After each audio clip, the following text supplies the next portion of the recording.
Marcus Jackson stands frozen in the first-class aisle, boarding pass crumpled in his fist, as the flight attendant points him toward economy. "Sir, there must be a mistake," she insists, voice dripping with forced politeness. Behind him, a white businessman slides comfortably into Marcus's assigned seat with a satisfied smile. Before we dive into this shocking story, let me know where you're watching from in the comments. If you've ever witnessed or experienced discrimination while traveling, this story will resonate with you. Hit that like button and subscribe too. Stay updated on powerful stories of justice and resilience. Now let's see how this outrageous situation unfolds. The crisp Atlanta morning held promise as Marcus Johnson strode through Hartsfield-Jackson International Airport. At 45 years old, the CEO of Innovate Tech carried himself with the quiet confidence of someone who had overcome countless obstacles to build a tech empire valued at over $400 million. Today's transcontinental flight to San Francisco would put him face-to-face with investors whose funding could revolutionize his company's newest artificial intelligence platform. Marcus adjusted his tailored navy suit and checked his Rolex, a gift from his board after securing their last major client. He had allowed himself precisely enough time to reach his gate without rushing. Efficiency was his trademark, both in business and personal life. "Good morning," he greeted the gate agent with a warm smile, presenting his first-class boarding pass and ID. The agent barely glanced at his documentation before waving him through with a perfunctory nod. As one of the first passengers to board, Marcus located his seat, 3A, a window position in the first row of first class. He stowed his briefcase containing his presentation materials in the overhead compartment and settled into the spacious leather seat. Years of building his company from nothing had earned him these small luxuries, though he never took them for granted. The cabin gradually filled with other passengers. A young white couple took the seats across the aisle, nodding politely to Marcus before becoming absorbed in their own conversation. He opened his tablet to review his presentation one final time before takeoff. "Excuse me, sir?" Marcus looked up to see flight attendant Brenda Wilson standing over him, her smile not quite reaching her eyes. "May I see your boarding pass, please?" Though slightly puzzled, he had already presented it at the gate. Marcus pulled up the digital version on his phone and displayed it to her. "Is there a problem?" he asked. Brenda frowned, her forehead creasing as she examined the screen. "You're in first class," she stated, the inflection making it sound almost like a question. "Yes, I am." Marcus kept his voice even, though an all too familiar tension began building in his shoulders. "Just one moment, please." She walked away without further explanation. Marcus noticed several other passengers watching the interaction. The couple across the aisle exchanged glances. He returned to his tablet, determined not to let the interruption affect him, though the rhythm of his preparation was already broken.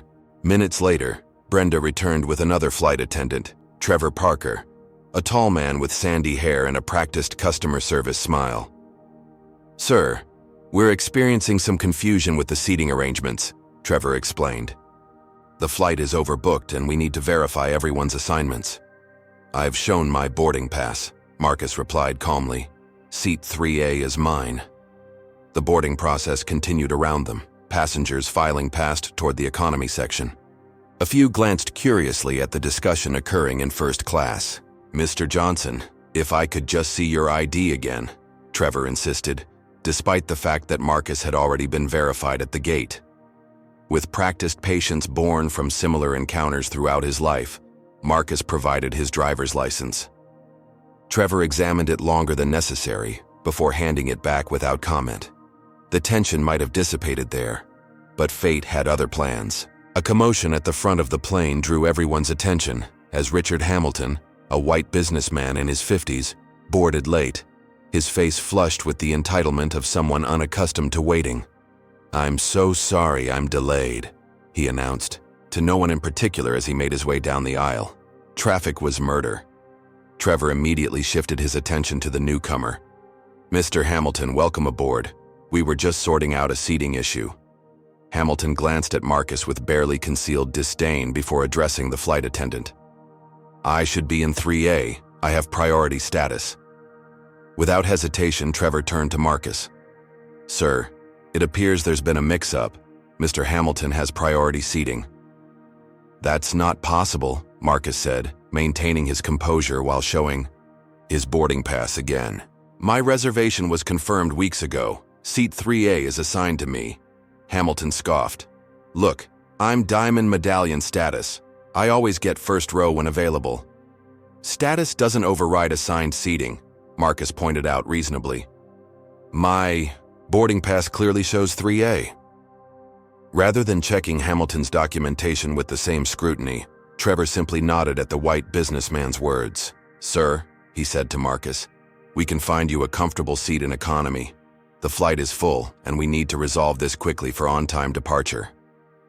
Marcus felt a familiar heat rising in his chest, the same sensation he'd experienced countless times when his credentials, achievements, and basic humanity were questioned because of his skin color.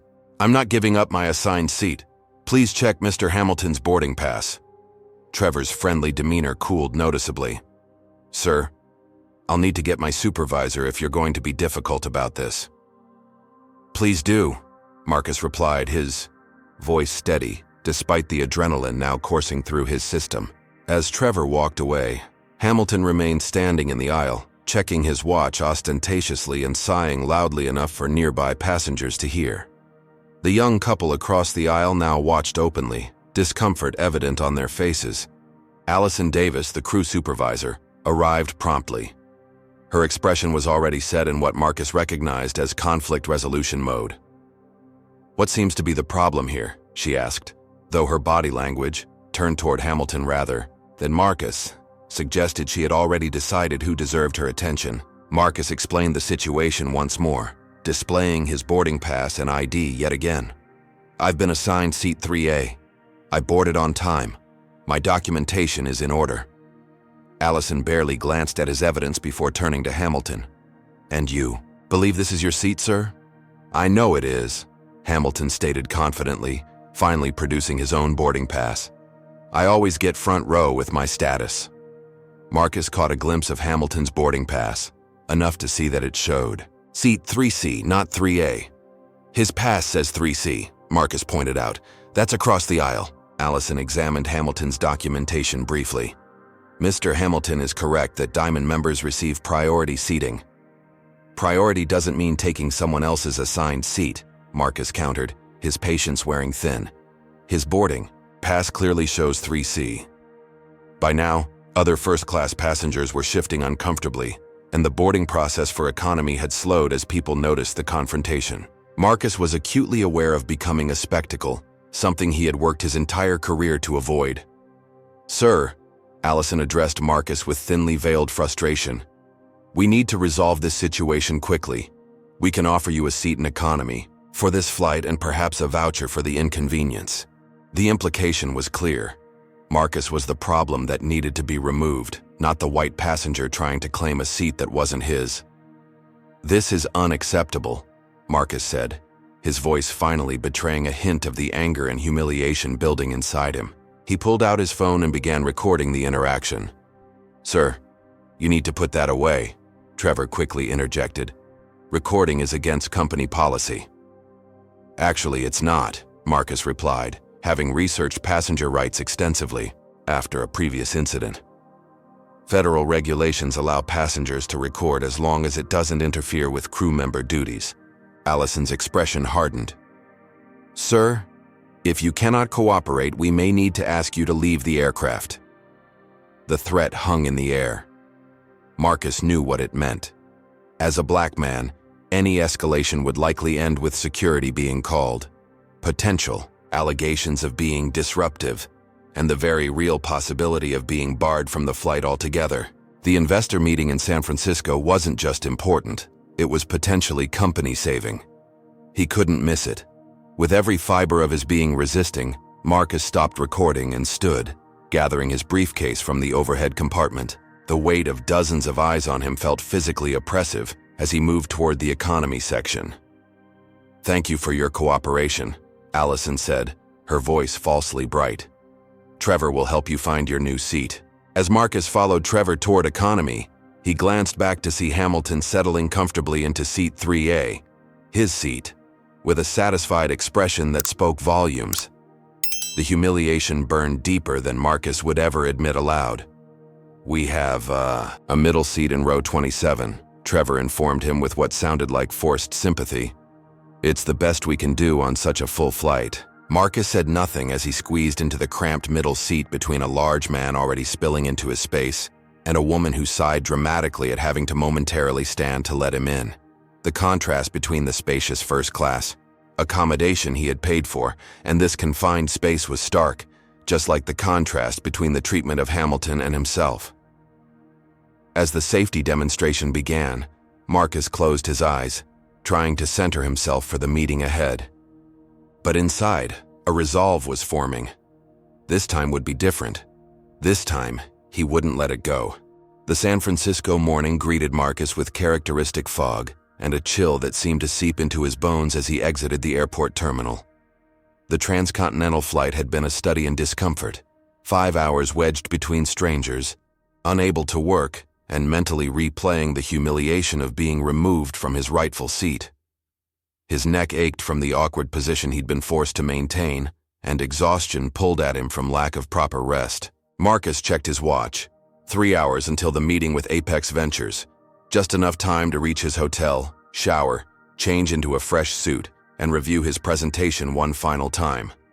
The stakes couldn't be higher.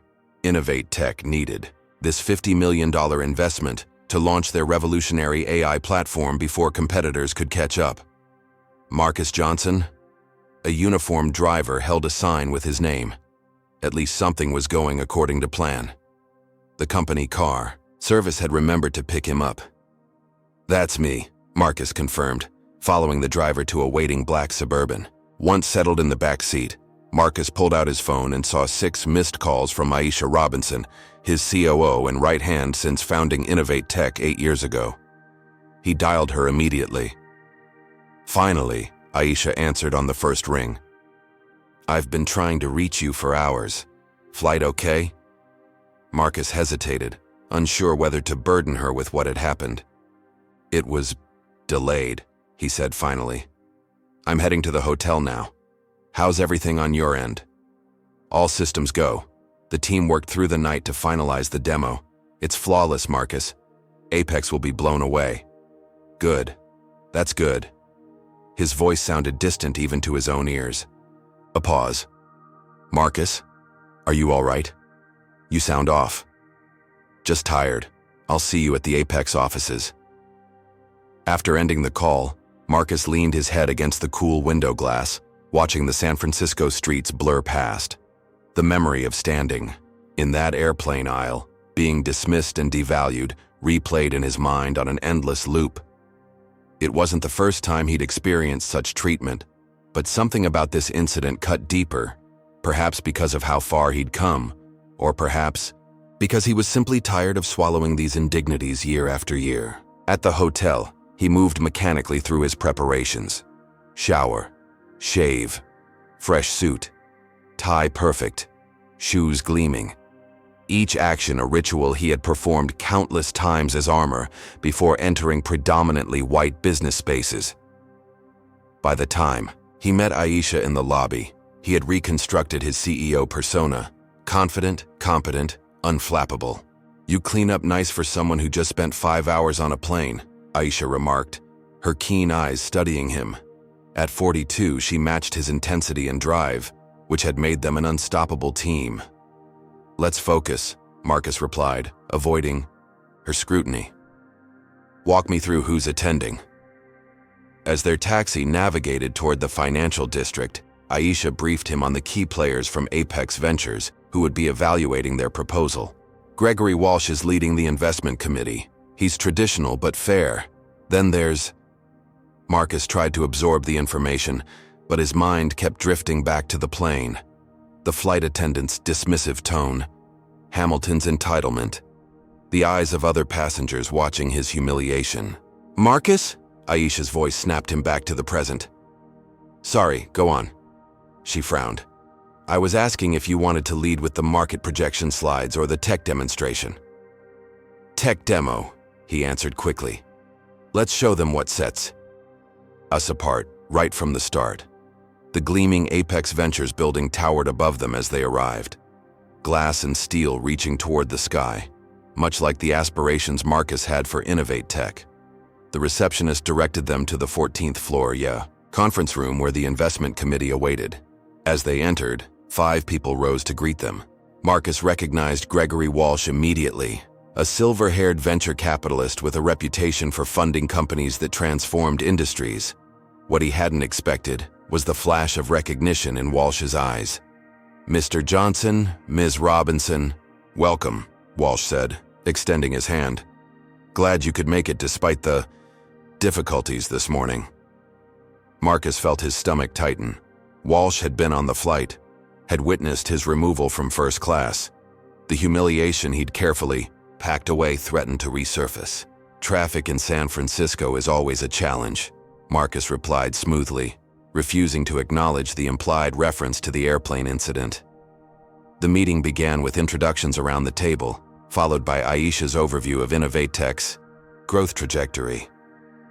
Marcus watched the investors' expressions, noting their engagement, looking for signs of the skepticism he'd grown accustomed to seeing when pitching to predominantly white venture capital firms. When his turn came to present the technical innovation at the heart of their proposal, Marcus stood and moved to the front of the room. He had given this presentation, or versions of it, dozens of times. The words should have flowed effortlessly. Instead, as he began speaking, an unbidden memory flashed through his mind.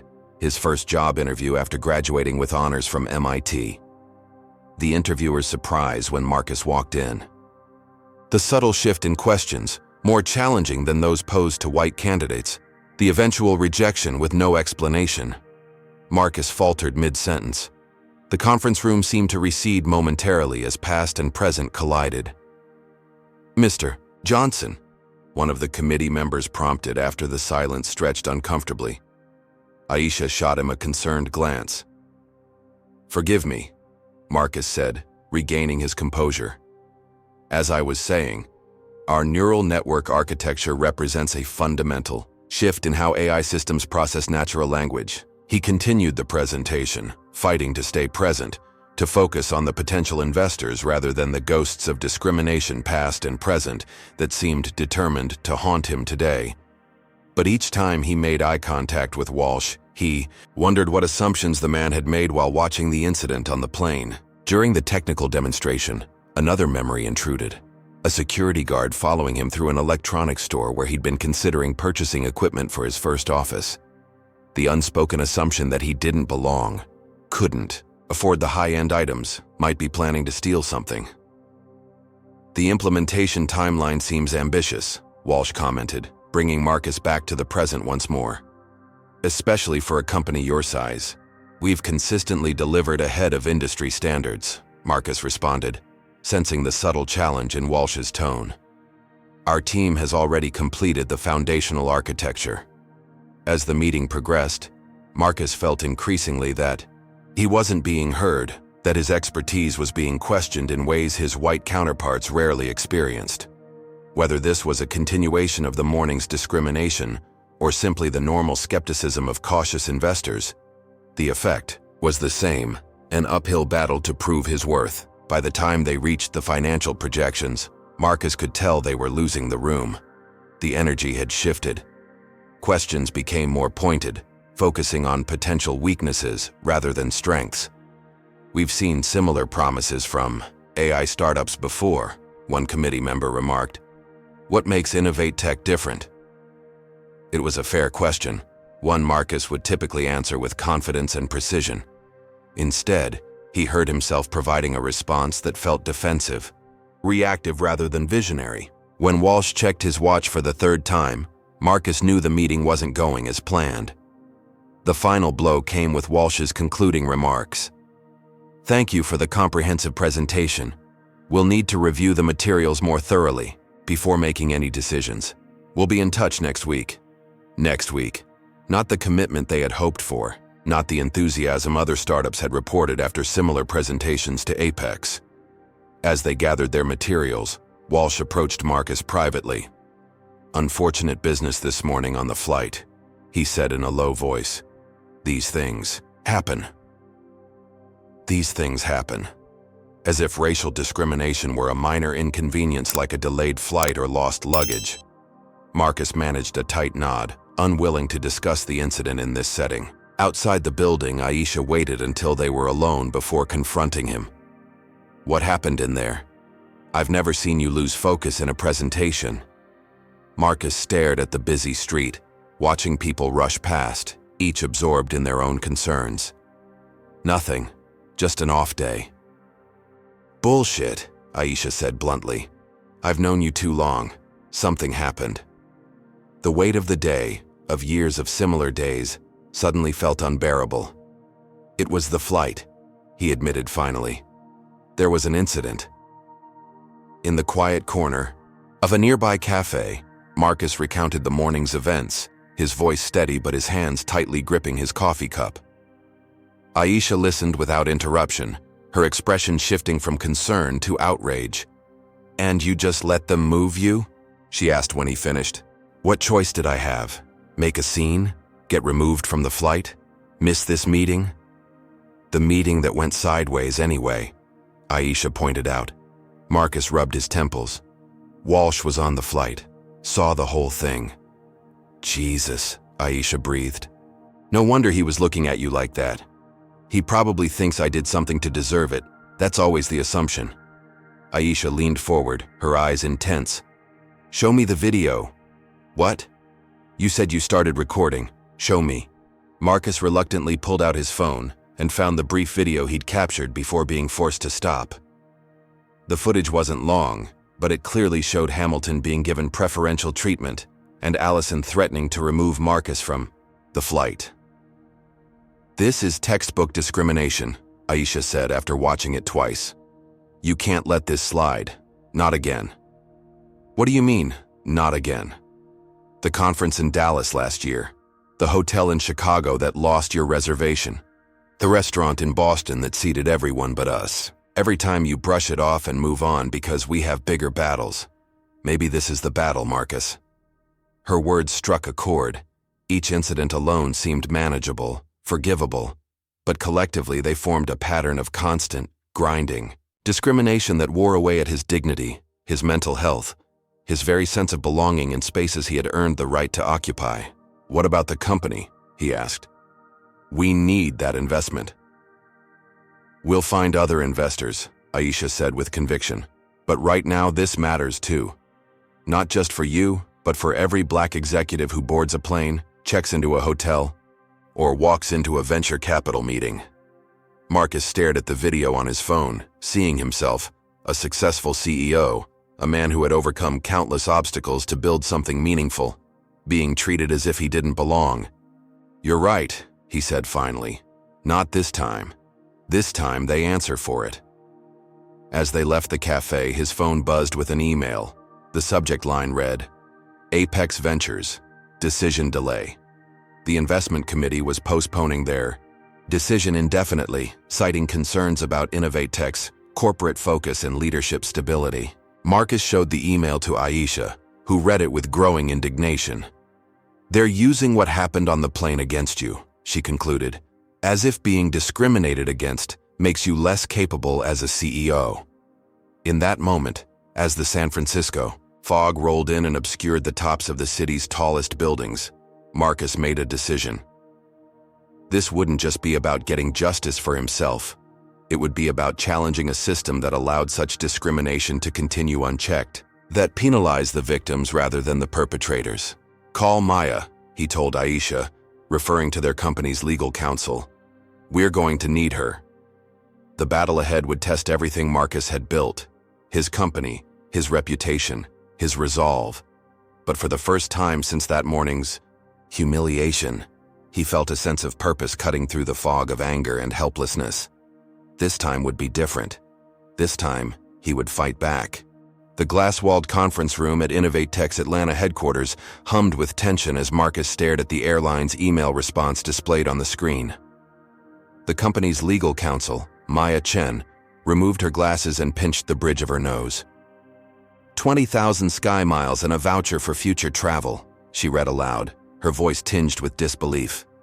That's their idea of appropriate compensation for clear discrimination.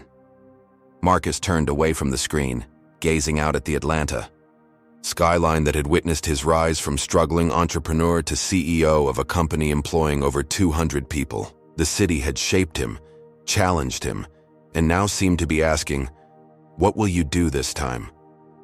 "It's more than they usually offer," he said quietly, testing the words even as they felt hollow in his mouth. "Maybe we should just accept it and focus on finding new investors since Apex is dragging their feet." Aisha, who had been uncharacteristically silent until now, slammed her hand on the conference table. "Are you serious right now? After everything you've built, everything you've overcome, you're going to let them buy you off with frequent flyer miles?" Her words hung in the air, a direct challenge to the rationalization Marcus was attempting to construct. The same one he had built after countless similar incidents throughout his life and career. "It's not that simple," he replied, turning back to face her. "Every time I've spoken up about discrimination, it's been twisted and used against me. Remember Westridge Partners?" The reference needed no elaboration. 3 years earlier, after pointing out discriminatory funding patterns at a major investment firm, Marcus had found himself labeled as difficult in industry circles. Several potential partnerships had mysteriously evaporated afterward. "So we just accept it? Again?" Aisha pressed. "What message does that send to your children, to our employees who look up to you?" Maya interrupted before Marcus could respond. "There's another angle to consider. This isn't just about the airline's response to you personally. What about their pattern of behavior?" She tapped on her tablet, bringing up a social media post on the conference room screen. It showed a blurry video taken by another passenger on the same flight, capturing part of the incident. The caption read, "Watched a black man in a suit get kicked out of his paid first-class seat today for a white businessman who arrived late. Flying while black." "This was posted yesterday," Maya explained. "It's already gained significant traction online. Several journalists have reached out to the original poster for details." Marcus hadn't considered that other passengers might have documented the incident. The realization that his humiliation had been witnessed and shared publicly sent a complex wave of emotions through him, embarrassment mixed with vindication that others had recognized the injustice. "The public narrative is forming with or without your input," Maya continued pragmatically. "The question is whether you want to shape it or let others define what happened." The conference room door opened as Dr. William Carter, the eldest member of Innovate Tech's board and Marcus's longtime mentor, entered. At 74, Dr. Carter carried himself with the dignified bearing of someone who had marched alongside civil rights leaders in his youth and gone on to become one of the first black professors at a prestigious Southern university. "I heard about what happened," he said without preamble, taking a seat at the table. "Aisha filled me in." Marcus felt a flicker of annoyance at Aisha for involving Dr. Carter, but it quickly faded under his mentor's steady gaze. "What do you think I should do?" Marcus asked, respect evident in his tone. Dr. Carter took his time responding, his weathered hands folded thoughtfully on the table. "During the civil rights movement, we had a saying, 'Not for ourselves alone.' It meant that our individual battles were part of a larger struggle for justice that would benefit generations to come." He looked directly at Marcus. "The question isn't what you should do for yourself. It's what your position and resources allow you to do for others facing the same discrimination without your platform." The room fell silent as the weight of Dr. Carter's words settled over them. For Marcus, it triggered memories long suppressed. His father being passed over for promotions despite outstanding performance reviews. His mother's quiet dignity in the face of store clerks who followed her through aisles. His own experiences as the only black student in advanced placement classes. His phone vibrated with an incoming call, breaking the moment. It was Tanya, his wife of 15 years, and a respected civil rights attorney in her own right. He excused himself to take the call in the hallway.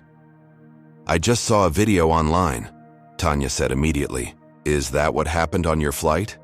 Marcus sighed, leaning against the wall. "It's not the full story, but yes. Why didn't you tell me? I was trying not to bring it home, again." The silence on the line spoke volumes. Tanya had witnessed Countless moments when Marcus had chosen to shield their family from the racism he encountered, absorbing the pain rather than spreading it to those he loved. "Marcus," she said finally, her voice gentle but firm. "Zoe showed me the video. Their 16-year-old daughter had seen it."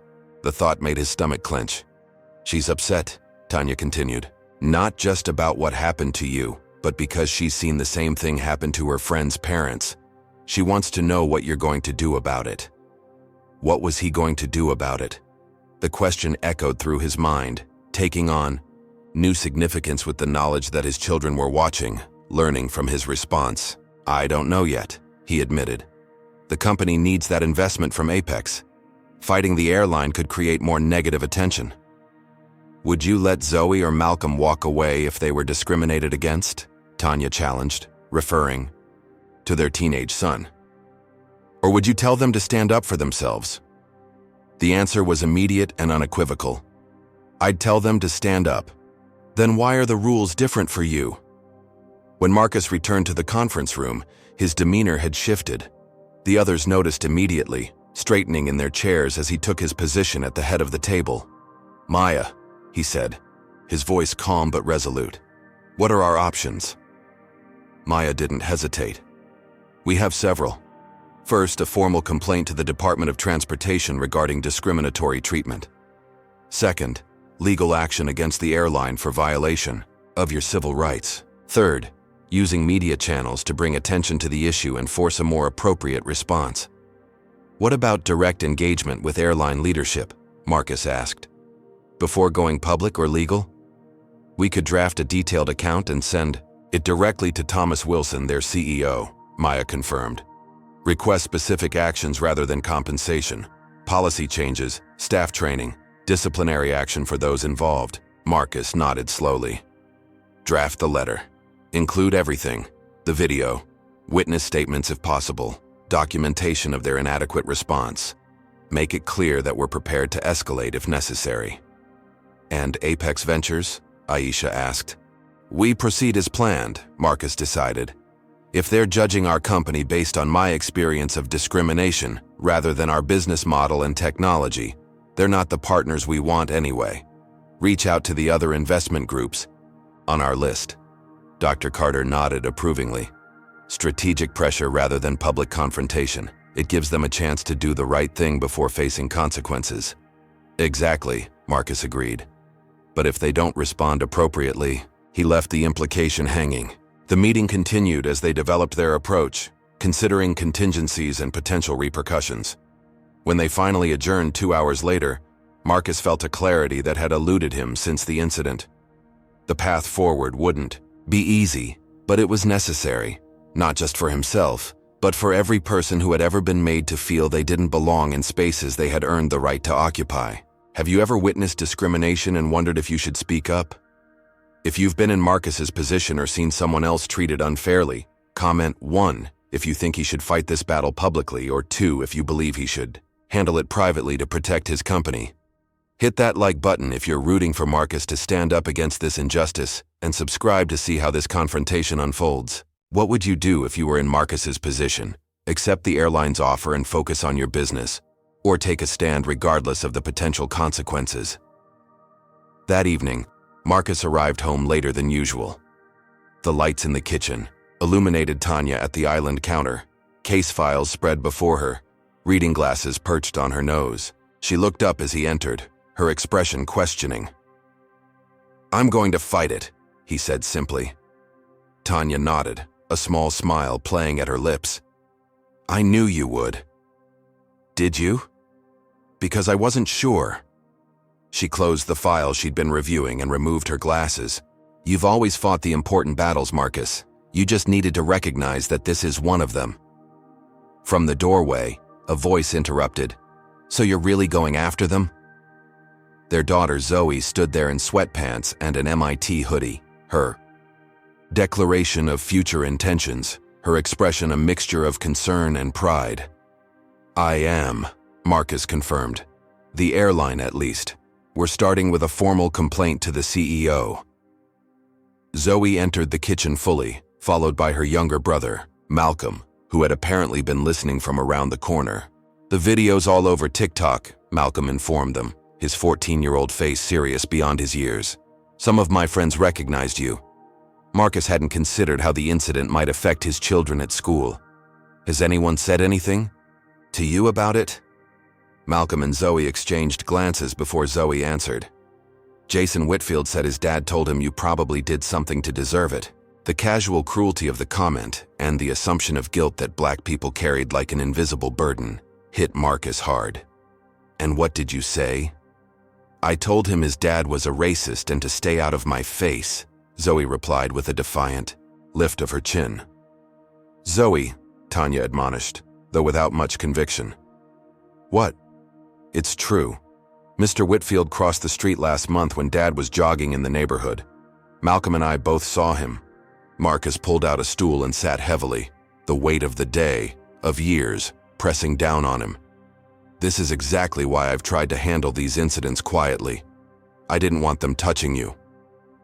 "Dad," Malcolm said with the directness of youth, "they already touch us. Last week, a security guard followed me and Jamal around the mall. Not the white kids we were meeting, just us. And my economics teacher still seems surprised every time I get an A on a test," Zoe added. "Like she's waiting for me to fail, so her worldview makes sense again." Marcus and Tanya exchanged pained glances. Despite their success, their children weren't shielded from the reality of growing up black in America. Perhaps, Marcus reflected, his attempts to protect them by absorbing these indignities silently had denied them the opportunity to see models of resistance. "So what's the plan?" Malcolm asked, hopping onto a counterstool.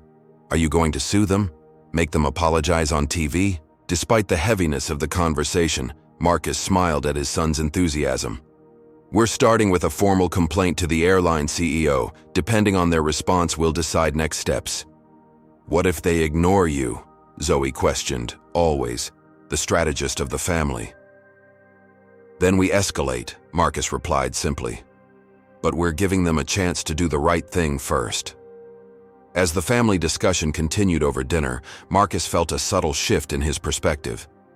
What had begun as his personal humiliation was transforming into a family commitment to justice, a teachable moment about standing up against discrimination rather than accepting it as the cost of success in America. Later that night, as Marcus and Tanya prepared for bed, she handed him a business card. "Catherine Reynolds," she explained, investigative journalist with the Tribune. "She specializes in corporate accountability stories. If the airline stonewalls you, she might be interested." Marcus took the card, turning it over thoughtfully. "Let's hope we don't need her." "Hope for the best, prepare for the worst," Tanya replied, a mantra that had guided their approach to navigating predominantly white spaces throughout their careers. The next morning, Maya delivered the draft letter to the airline CEO for Marcus's review. The document was comprehensive, detailing the incident with clinical precision, including links to the videos captured by Marcus and other passengers. It requested specific remedies, disciplinary action for the crew members involved, revised training protocols, and a formal apology. Most importantly, it outlined a clear timeline for response before further action would be taken. "It's perfect," Marcus told Maya after reviewing it. "Send it directly to Wilson with delivery confirmation." As Maya left to finalize the letter, Aisha entered Marcus's office with news. "Apex Ventures just officially passed on our proposal," she reported without preamble. "Their official reason is concerns about market fit, but my contact there says it's more complicated. Apparently Hamilton is a golf buddy of Gregory Walsh." "Hamilton, the passenger from the flight?" Marcus asked, disbelief coloring his voice. Aisha nodded grimly. "Small world, isn't it? He's some big shot in commercial real estate. Has investments in several companies Apex has funded." The revelation landed like a physical blow. Not only had Hamilton stolen Marcus's seat, but his connections had potentially cost Innovate Tech a crucial investment opportunity. The injustice of it burned anew. "So we lost $50 million because I wouldn't give up my seat to a white man," Marcus said, the words bitter on his tongue. "Maybe," Aisha conceded. "Or maybe we dodged a bullet. Do we really want investors who make decisions based on country club connections rather than the merit of our technology? She had a point, but it didn't ease the sting of the setback. Innovate Tech needed that capital infusion to stay ahead of competitors. Without it, they might have to delay their product launch, potentially losing their market advantage. What about our other prospects? Marcus asked. I've scheduled meetings with 3 other venture capital firms next week, Aisha reported. None as large as Apex, but collectively they could meet our funding needs. Marcus nodded, mentally adjusting. Their timeline. And our current runway? 6 months before we need to start making cuts, Aisha replied. 8 if we delay the marketing push. It wasn't ideal, but it was manageable. They had overcome worse obstacles in building Innovate Tech from the ground up. We'll make it work, Marcus decided. In the meantime, we focus on getting justice. From the airline. One battle at a time. What neither of them realized was that the battle was about to expand beyond their control. By that afternoon, the video of Marcus's removal from first class had gone viral, picked up by national news outlets and social media influencers. Sure, first class while black was trending, with thousands sharing similar experiences of discrimination while traveling. Marcus's phone began ringing non-stop, journalists seeking comments, civil rights organizations offering support, and colleagues expressing solidarity. The private stand he had intended to take had become a public cause célèbre almost overnight. As Marcus watched the story unfold across multiple screens in Innovate Tech's media room, he felt a complex mixture of vindication and apprehension. The public attention validated his experience, but also created new pressures and potential pitfalls. Every word he said now would be scrutinized, every action interpreted through the lens of this growing controversy. What do we do? He asked. Tanya, who had come to the office after seeing the news breaking. She considered for a moment, her legal mind assessing the shifting landscape. We stay the course, she finally advised. The letter to the CEO still makes sense. Let's see how they respond now that there's public pressure too. Later that day, an email arrived from the airline, not from CEO Thomas Wilson, as they had addressed their complaint, but from the corporate communications department. The message was brief and formulaic. We take these allegations seriously and are conducting an internal review. We are committed to providing excellent service to all our passengers without discrimination. Maya read the email aloud in Marcus's office, her disappointment evident. This is a standard PR response. They're not actually addressing anything in our letter. So they're stalling, Marcus concluded, frustration building, hoping the public attention will die down. Probably, Maya agreed. But they're miscalculating if they think this is going away easily. The story has resonated because it's so relatable to so many people. Marcus stared out his office window at the Atlanta streets below, remembering his father's words from years ago. They'll let you in the building, son, but they'll always find ways to remind you that they think you don't belong there. At the time, Marcus had vowed to prove them wrong, to be so successful that no one could question his belonging. Now he realized the flaw in that thinking. No amount of success could protect him from the fundamental prejudice that saw his black skin. Before seeing his humanity, we give them 48 hours to provide a substantive response, he decided. Then we move to the next phase. The decision made, Marcus felt a renewed sense of purpose. This fight wasn't just about one incident on one flight. It was about challenging a system that perpetuated discrimination in both obvious and subtle ways. It was about standing up not just for himself, but for everyone who had ever swallowed their dignity for the sake of getting through the day. As Dr. Carter had said, not for ourselves alone, the headline flashed across CNBC's ticker. SkyGlobal Airlines stock dips 3% amid discrimination allegations. It had been 72 hours since Marcus's letter to CEO Thomas Wilson, and the airline's only response remained that initial corporate statement promising an internal review. Meanwhile, the court of public opinion was rendering its own verdict. Marcus watched the financial news from his office, a cup of coffee cooling on his desk. The airline's stock drop represented millions in lost market value, perhaps the only language that might finally get the attention of their leadership. His intercom buzzed. Marcus, the board is assembled in the conference room. his assistant informed him. "I'll be right there," he replied, straightening his tie and gathering his thoughts. The impromptu board meeting had been called by Elizabeth Vaughn, Innovate Tech's lead investor and most influential board member. Her message had been cryptic but urgent. "We need to discuss recent developments and their potential impact on company operations." Marcus knew what that meant. The growing controversy was making investors nervous.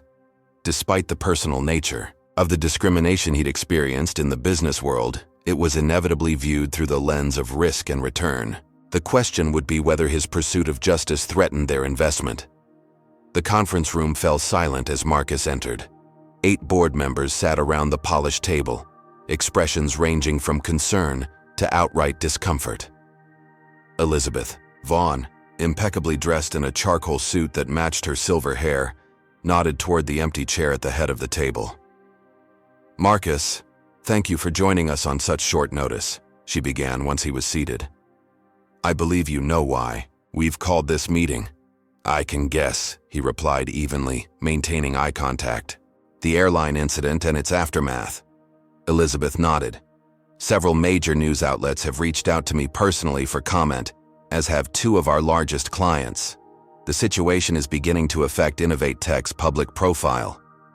"With respect," Marcus countered, "I'm pursuing this matter as a private citizen who experienced discrimination. I haven't used the company's name or resources in this fight."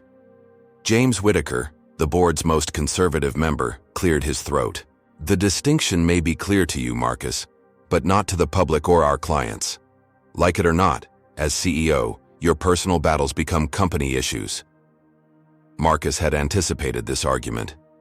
Should I simply accept discrimination then, because addressing it might cause discomfort for our stakeholders? Dr. Carter, who had remained silent until now, leaned forward. "I believe what James is suggesting isn't that you accept discrimination, but rather that we need a strategy for managing the company's position while you pursue your personal case." Elizabeth nodded. "Exactly. We support your right to fight this injustice, Marcus. The question is how to insulate Innovate Tech from potential blowback." It was a reasonable concern, though Marcus couldn't help feeling that it prioritized corporate reputation over the fundamental issue of racial justice.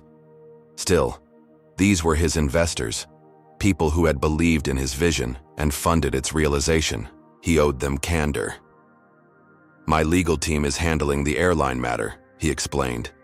"We've given them a reasonable time frame to respond appropriately before taking further action. I've declined all media requests for interviews and made no public statements beyond confirming the basic facts of the incident."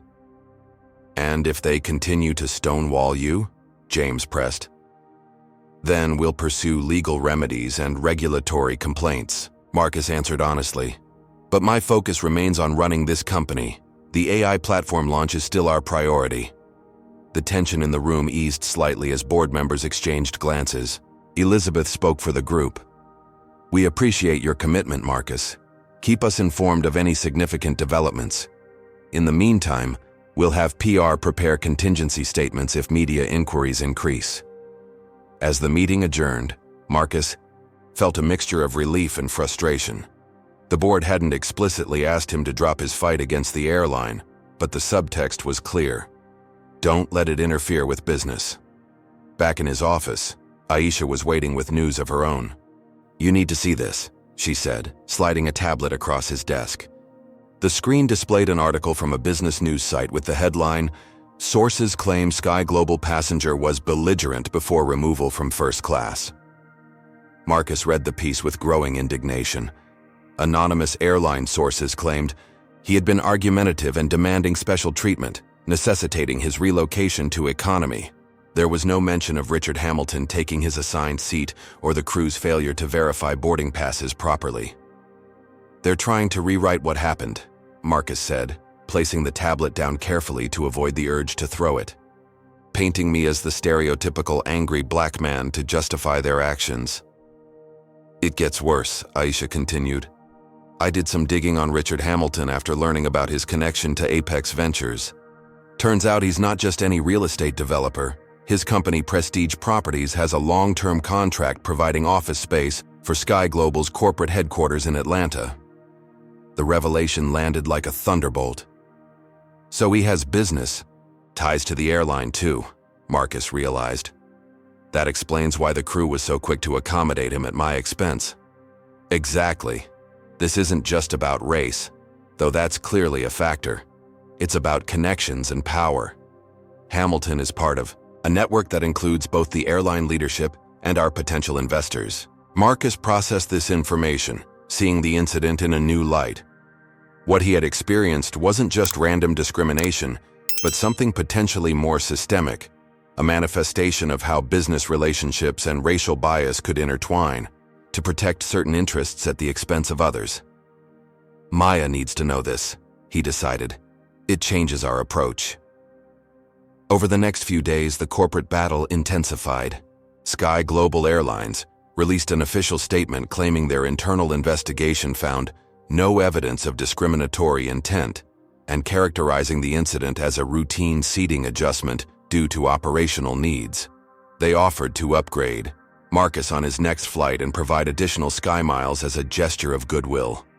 The response was as insulting as it was inadequate.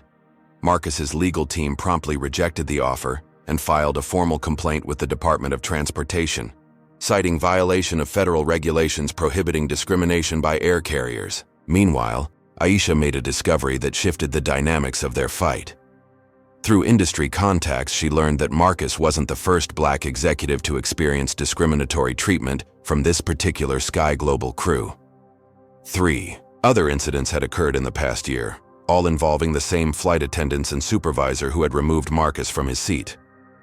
They've done this before, Aisha reported, presenting Marcus with documentation from 2 executives, willing to share their experiences. Same pattern, questioning black passengers' presence in first class, checking their documentation multiple times, ultimately finding reasons to remove them when white passengers needed accommodation. This information transformed what might have been dismissed as an isolated incident into evidence of a pattern. Maya immediately incorporated the new testimonies into their case, strengthening their position substantially. The airline's response was swift and aggressive. Their legal department sent a cease and desist letter warning against defamatory statements that could damage the company's reputation. At the same time, Marcus began receiving troubling reports from Innovate Tech's sales team. 2 potential clients have pulled out of contract negotiations, his chief revenue officer reported during their weekly executive meeting. They cited concerns about leadership stability as the reason. Marcus recognized the language immediately, the same wording Apex Ventures had used in declining their investment. Hamilton and his network are applying pressure, he concluded, trying to make this fight too costly for us to continue. The strategy was effective. By the end of the week, Innovate Tech had lost a significant government contract that had been all but finalized. The official explanation cited procurement process revisions, but the timing was suspicious at best. The board called another emergency meeting. This time, the tone was markedly different, less supportive, more concerned about the company's financial stability. "We've lost $8 million in projected revenue in a matter of days," James Whitaker stated bluntly. "Our stock price has dipped 12%. At what point do we acknowledge that this battle is damaging Innovate Tech more than it's helping anyone?" Elizabeth Vaughn, usually Marcus's strongest ally on the board, looked troubled. "Marcus, I believe in fighting injustice, but I also believe in fiduciary responsibility to our shareholders and employees. We need to consider whether there's a way to resolve this situation quickly." Marcus felt the weight of 200 employees' livelihoods on his shoulders. The company he had built from nothing was now being systematically targeted because he had dared to stand up against discrimination. The irony was bitter. "What exactly are you suggesting?" he asked, though he already knew the answer. "Accept their upgraded settlement offer," James said immediately. "Sign the NDA they're proposing. Put this behind us and refocus on business." The airline had indeed made a new offer, $50,000 in compensation and lifetime elite status, in exchange for Marcus signing a non-disclosure agreement and dropping all complaints. It was substantially more than their initial offering, but still missed the fundamental point. This wasn't about money or perks. It was about accountability and systemic change. "And if I refuse?" Marcus questioned, looking around the table. Deflect, Carter sighed heavily. Then we may need to discuss leadership arrangements that protect both your ability to pursue this matter and the company's stability. The implication was clear. Step down as CEO, at least temporarily, or drop the fight. As Marcus left the board meeting with this ultimatum hanging over him, his phone buzzed with a text from an unknown number.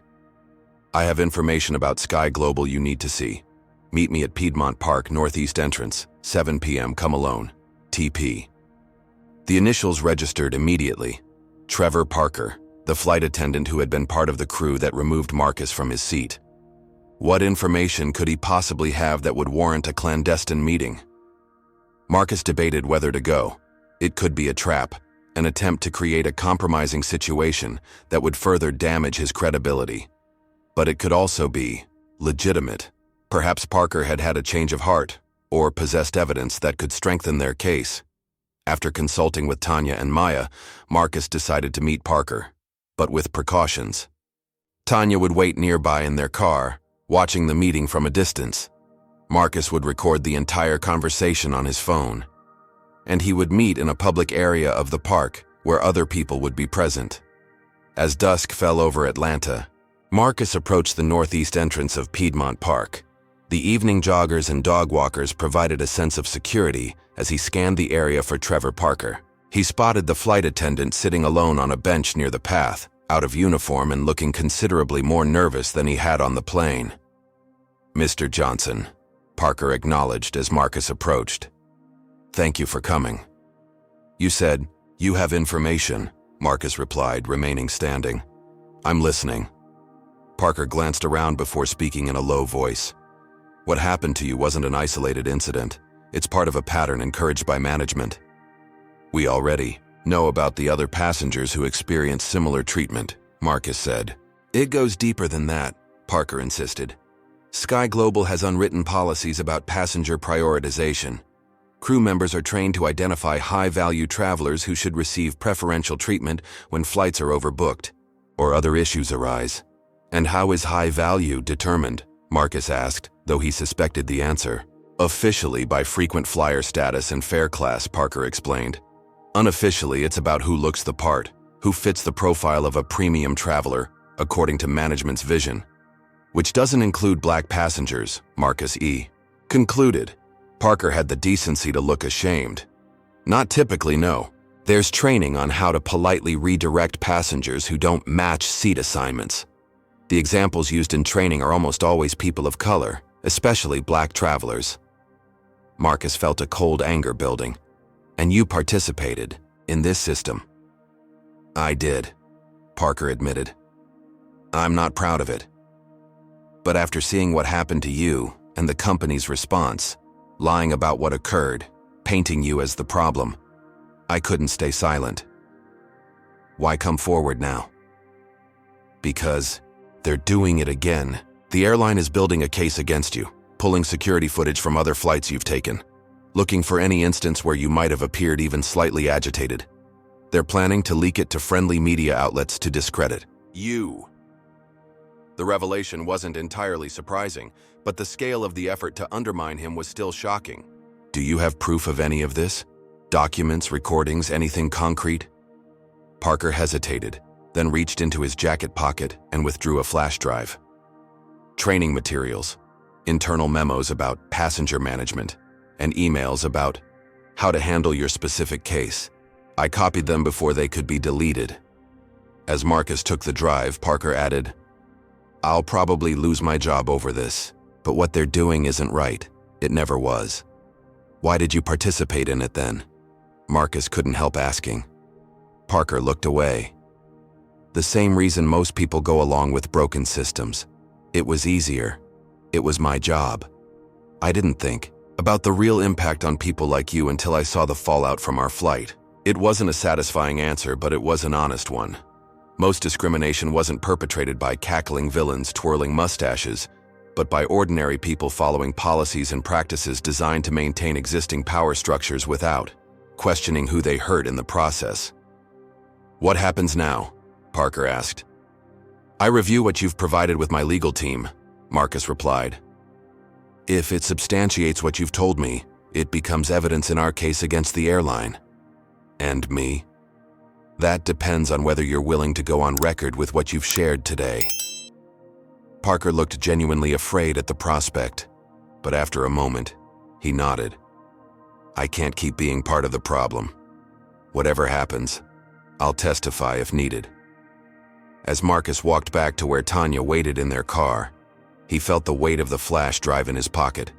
Potentially, the key to exposing not just one incident of discrimination, but an entire corporate culture built on biased assumptions and practices. The battle had escalated beyond what he had initially imagined, touching on his company's future, his professional reputation, and potentially the experiences of countless travelers who had faced similar treatment without the resources or platform to fight back.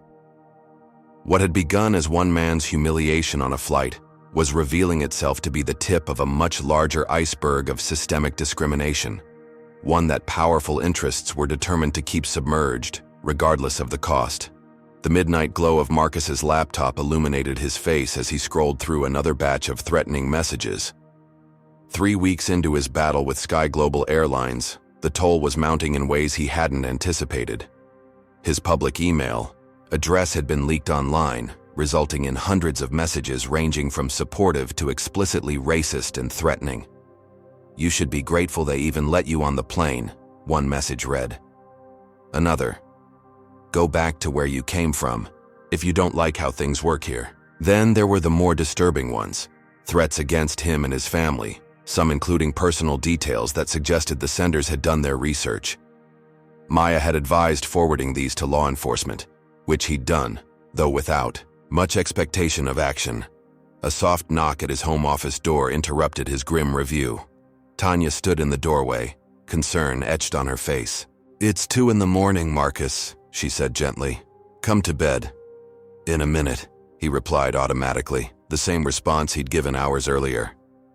Tanya entered the room fully, coming to stand behind him. Her sharp intake of breath told him she'd seen the messages on his screen. You shouldn't be reading these, she said, placing a hand on his shoulder. Nothing good comes from absorbing so much hatred. I need to know what we're facing, Marcus argued weakly, though he knew she was right. The messages were affecting him, seeping into his psyche like poison, making him question whether the fight was worth the cost. Tanya reached over and closed the laptop firmly. No more tonight, doctor's orders. Despite everything, Marcus smiled slightly at the reference to her honorary title. The kids had started calling her Dr. Mom years ago because of her ability to diagnose and solve family problems with surgical precision. I lost another client. Today, he admitted as they walked toward their bedroom. Peterson Group, $800,000 in annual revenue. Tanya absorbed this information without visible reaction, though Marcus knew she understood the implications. Hamilton's network again? Almost certainly. Their CEO suddenly had concerns about alignment with our current strategic direction. In the 3 weeks since Trevor Parker had provided internal documents exposing SkyGlobal's discriminatory practices, the airline had escalated their counterattack. Rather than addressing the evidence directly, they had filed a lawsuit against Marcus for corporate espionage and defamation, claiming the documents were obtained illegally and contained proprietary information protected by trade secrets laws. Simultaneously, Richard Hamilton appeared to be leveraging his business connections to apply economic pressure on Innovate Tech. Key clients were mysteriously developing concerns about continuing their relationships. Potential investors were suddenly unavailable for meetings. Even the company's banking partners had initiated a routine review of their credit facilities. As Marcus and Tanya prepared for bed, a text message alert broke the silence. Marcus reached for his phone with a sense of dread, expecting more bad news from the company. Instead, it was from Aisha. Turn on CNN, now. Marcus grabbed the remote and switched on the bedroom television, finding the news channel. The banner at the bottom of the screen read, Breaking. SkyGlobal Airlines accused of systematic racial discrimination. Catherine Reynolds, the investigative journalist whose card Tanya had given Marcus weeks earlier, appeared on screen discussing documents that revealed a pattern of discriminatory practices at the airline. While she didn't name Trevor Parker as her source, the materials she referenced were clearly the same ones he had provided. According to internal training materials we've obtained, Reynolds was saying, flight attendants were specifically instructed to identify passengers who appear out of place in premium cabins and find ways to relocate them if necessary to accommodate priority customers. Marcus and Tanya watched in stunned silence as Reynolds methodically outlined the evidence, including emails from airline executives discussing how to handle the Johnson incident by discrediting Marcus rather than addressing the underlying issues. "This changes everything," Tanya said as the segment concluded with the anchor noting that SkyGlobal's stock had plummeted in after-hours trading following the report. "Or escalates everything," Marcus countered, already reaching for his phone. As it began ringing, it was Maya. "I assume you're watching the news," she said without preamble. "The airline's lawyers just called. They want to discuss settlement terms tomorrow morning." The sudden shift was telling. With their discriminatory practices now exposed publicly, SkyGlobal was scrambling to contain the damage, but Marcus wasn't naive enough to think their troubles were over. "Let's see what they offer," he told Maya, "but don't expect them to surrender easily." His prediction proved accurate. The next day's meeting with SkyGlobal's legal team revealed their strategy. A substantial financial settlement, now increased to $500,000, combined with a mutual non-disparagement agreement and no admission of wrongdoing. "My client isn't interested in money," Maya informed them coolly.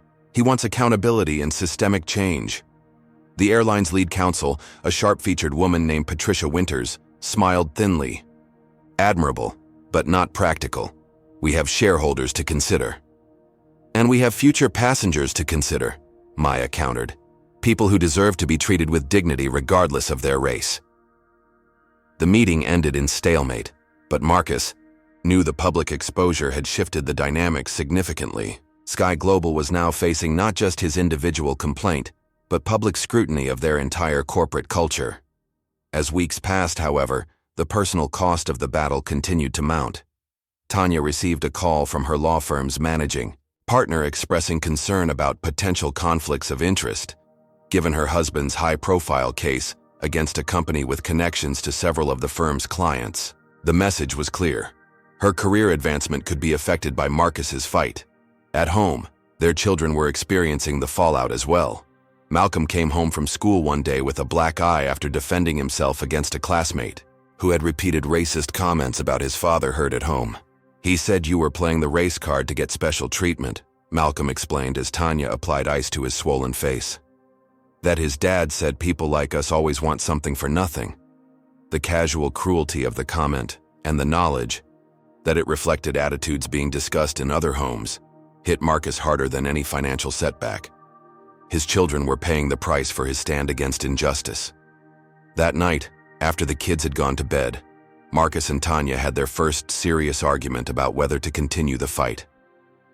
"Maybe we should consider their settlement offer," Marcus suggested, his resolve wavering in the face of his son's injury. "Use the money to fund a foundation addressing discrimination in travel. Make a difference that way instead." Tanya looked at him with surprise. "Is that what you really want? To let them buy their way out of accountability?" "I want our children not to be targets," Marcus replied, frustration bleeding into his voice. "I want your career not to suffer. I want to run my company without constantly fighting attacks from all sides." "So you're willing to let them win," Tanya said, disappointment evident. "This isn't about winning or losing anymore, Tanya. It's about survival. Innovate Tech is bleeding clients. The board is talking about replacing me if this continues. We've had to hire security because of death threats. At what point do we say enough?" Tanya was silent for a long moment, weighing his words. "I understand being tired, Marcus, I really do. But what message does giving up send to Malcolm and Zoe? That fighting injustice is only worth it when it's convenient, when there's no personal cost?" Before Marcus could respond, the doorbell rang. Unusual for nearly 10 o'clock at night. Through the security camera, they saw a police officer standing on their porch.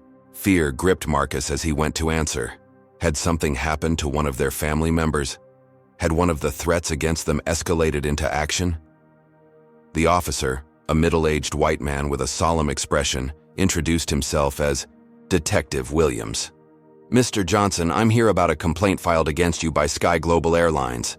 They're alleging corporate espionage and theft of confidential documents." The accusation was absurd. Marcus had never personally accessed any of SkyGlobal's systems or stolen any documents. Trevor Parker had voluntarily provided the materials now being discussed in the media, but the message was clear. The airline was escalating from civil to criminal allegations in their attempt to silence him. After the detective left, having taken Marcus's statement denying any illegal activity, Tanya's legal training kicked into high gear. "This is intimidation, pure and simple," she declared, pacing their living room. "They're trying to scare you into taking their settlement." "It's working," Marcus admitted, his composure finally cracking. "I didn't sign up for police at our door, for Malcolm getting into fights, for your firm pressuring you. This isn't just about me anymore." "It never was just about you," Tanya reminded him gently. "That's why it matters so much." The next morning brought more challenges. Marcus arrived at Innovate Tech's offices to find Elizabeth Vaughn waiting in his office, her expression grave. "The board has called an emergency meeting for this afternoon," she informed him without preamble. "James is pushing for a vote on temporary leadership change while you address your personal matters." Despite Elizabeth's diplomatic phrasing, the message was unmistakable. Marcus was at risk of losing control of his own company because of his refusal to back down from the discrimination fight. "How likely is he to succeed?" Marcus asked, his voice remarkably steady given the stakes. "It's close," Elizabeth admitted. "The financial impacts are becoming difficult to ignore. We've lost 15% of our recurring revenue in a month. Our stock is down 22%. Investors are nervous." Marcus absorbed this information like physical blows. Everything he had built over 8 years of relentless work was in jeopardy because he had dared to stand up against being removed from a seat he had paid for due to the color of his skin. The injustice of it was breathtaking. "What would you do, Elizabeth?" he asked, genuinely curious about her perspective as both an investor and someone who had expressed personal support for his stand. She considered the question carefully before answering. "I'd remember why I started this company in the first place. Was it just to build wealth and status? Or was there a deeper purpose?" The question resonated deeply. Marcus had founded Innovate Tech, not just to create innovative technology, but to open doors for other people of color in an industry that had historically excluded them. The company's internship programs, community outreach, and inclusive hiring practices were as important to him as its products and profits. "If I surrender to this pressure," Marcus reasoned aloud, "what message does that send to every Black employee here? To every young person who looks to us as an example of what's possible?" Elizabeth nodded, understanding the dilemma. "That's for you to decide, Marcus. But whatever you choose, do it because it aligns with your core values, not because of external pressure, either to fight or to concede." As she left, Marcus sat alone in his office, contemplating the crossroads before him. The professional and personal costs of continuing the battle were mounting daily. Yet the cost of surrender, not just to himself, but to countless others, who faced similar discrimination without his resources or platform to fight back, seemed equally unbearable. His contemplation was interrupted by a knock at his door. Malcolm stood there, his eyes still swollen but his expression determined. "Dad, can I talk to you for a minute?" Marcus waved him in, surprised by his son's presence. "Shouldn't you be in school?" "Teacher workday," Malcolm explained, taking a seat across from his father.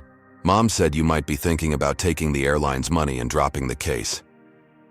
News traveled fast in their household. "I'm considering our options," Marcus acknowledged carefully. "This fight is affecting all of us in ways I didn't anticipate." Malcolm touched his bruised eye reflexively. "Because of this? That's nothing. You should hear the stuff Black kids at school deal with every day."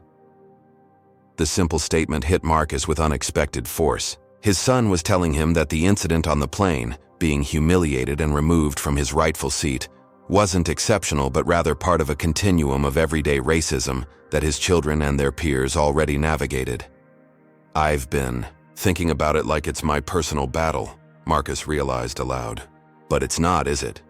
Malcolm shook his head. Everyone at school is talking about it, my friends, their parents. Some say you should sue the airline for millions. Others say you're just causing trouble. But they're all watching to see what happens. And what do you think should happen? Marcus asked, genuinely curious about his son's perspective.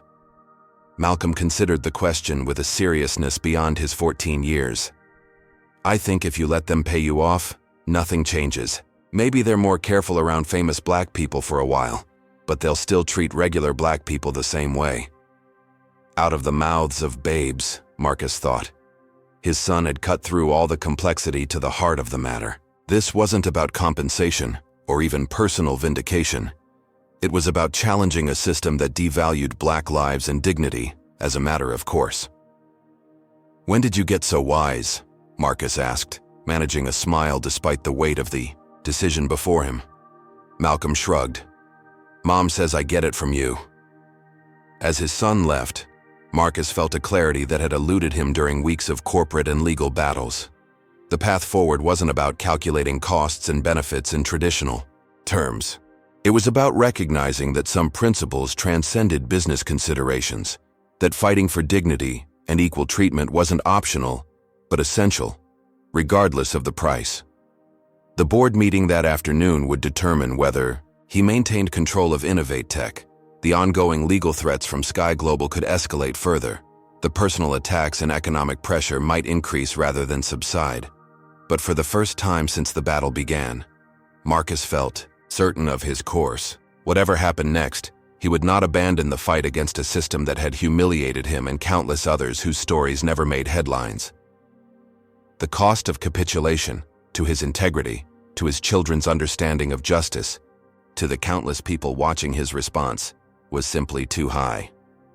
As he prepared for the board meeting that could end his leadership of the company he had founded, Marcus felt an unexpected sense of peace. Some battles were worth fighting, even at great personal cost. This, he now knew with certainty, was one of them. Rain pounded against the windows of Innovate Tech's conference room, mirroring the tension inside as Marcus faced his board of directors. For 2 hours they had debated the company's future, and by extension his continued leadership, as the IT battle with SkyGlobal Airlines escalated beyond anyone's expectations. The financial impact cannot be ignored, James Whitaker insisted, pointing to charts displaying the company's declining stock price and customer attrition. We have a fiduciary responsibility to our shareholders. This crusade, however justified, is threatening everything we've built. Marcus listened silently, allowing each board member to express their concerns. Some were sympathetic to his stand against discrimination, but worried about the business consequences. Others clearly wished he would accept the airline's settlement, offer, and move on. Dr. Carter remained his most steadfast ally, reminding everyone that principles sometimes required sacrifices. As the discussion neared its conclusion, Marcus's assistant knocked urgently at the door. I'm sorry to interrupt, she apologized, but there's a Catherine Reynolds here insisting on speaking with Mr. Johnson immediately. She says it's urgent and relates directly to this meeting. The investigative journalist whose CNN report had exposed SkyGlobal's discriminatory practices was the last person Marcus expected to see at this critical juncture. Board members exchanged concerned glances. This is a closed meeting, James objected immediately. I believe we should hear what she has to say, Dr. Carter countered, especially if it directly impacts our current discussion. Elizabeth Vaughn, ever the pragmatist, turned to Marcus. Your call. It's your leadership we're discussing after all. Marcus considered for only a moment before nodding. Show her in. Catherine Reynolds entered with the confident bearing of someone accustomed to high-pressure situations. In her early 40s with sharp eyes that missed nothing, she carried a leather portfolio and a determination that filled the room. Thank you for seeing me, she addressed the board collectively. I apologize for the interruption, but what I've discovered couldn't wait. What exactly have you discovered, Ms. Reynolds? Elizabeth asked, her tone cautiously neutral. Catherine placed her portfolio on the table. Evidence that SkyGlobal Airlines has been engaging in a coordinated campaign to pressure Innovate Tech's clients and investors. I have emails from SkyGlobal executives to Richard Hamilton explicitly discussing strategies to, and I quote, make Johnson's fight too costly for his company to tolerate. The room fell silent as she withdrew documents and placed them on the table. These were provided by a whistleblower inside SkyGlobal's corporate affairs department. They reveal that the airline didn't just discriminate against Mr. Johnson. They've been actively working to destroy his company as punishment for standing up to them. Marcus reached for the nearest document, scanning its contents with growing disbelief. The email chain detailed specific companies to target, all Innovate Tech clients, with Hamilton, using his business connections to suggest they reconsider their relationship with a company whose leadership is distracted by personal vendettas. This is corporate sabotage, Dr. Carter stated, examining another document. Precisely, Catherine confirmed. And it goes deeper. I've uncovered internal airline documents showing SkyGlobal management was well aware of at least 12 discrimination complaints filed by Black first-class passengers over the past 18 months. All were systematically dismissed without investigation. She turned specifically to Marcus. Your experience wasn't an isolated incident or a misunderstanding. It was part of a pattern the airline has deliberately concealed while gaslighting victims. Why bring this to us directly? James asked, skepticism evident in his voice. Why not just publish your findings? I'm publishing a comprehensive investigation tomorrow, Catherine explained. But given that you're meeting today to discuss Mr. Johnson's leadership, I felt an ethical obligation to ensure you had all relevant facts first. The campaign against Innovate Tech isn't the result of Mr. Johnson's actions. It's retribution from powerful people who expected him to accept discrimination quietly. As the board members processed this information, examining the documents Catherine had provided, the dynamics in the room visibly shifted. Even James Whitaker, who had been pushing hardest for Marcus to step aside, looked troubled by the evidence of deliberate sabotage against the company. If you'll excuse me, Catherine said, gathering her belongings, I should let you continue your discussion. My story runs at 6 a.m. tomorrow. After she departed, the board sat in stunned silence until Dr. Carter spoke. It appears we've been blaming the victim rather than the perpetrator. Elizabeth nodded slowly. If these documents are authentic, and I have no reason to doubt Ms. Reynolds' reputation for thorough fact-checking, we've been playing right into SkyGlobal's hands by considering leadership changes. This changes the equation considerably, another board member acknowledged. Marcus, who had remained silent throughout this revelation, finally spoke. The question isn't whether I should continue fighting discrimination. The question is whether we as a company will allow ourselves to be bullied into submission by those who perpetuate it.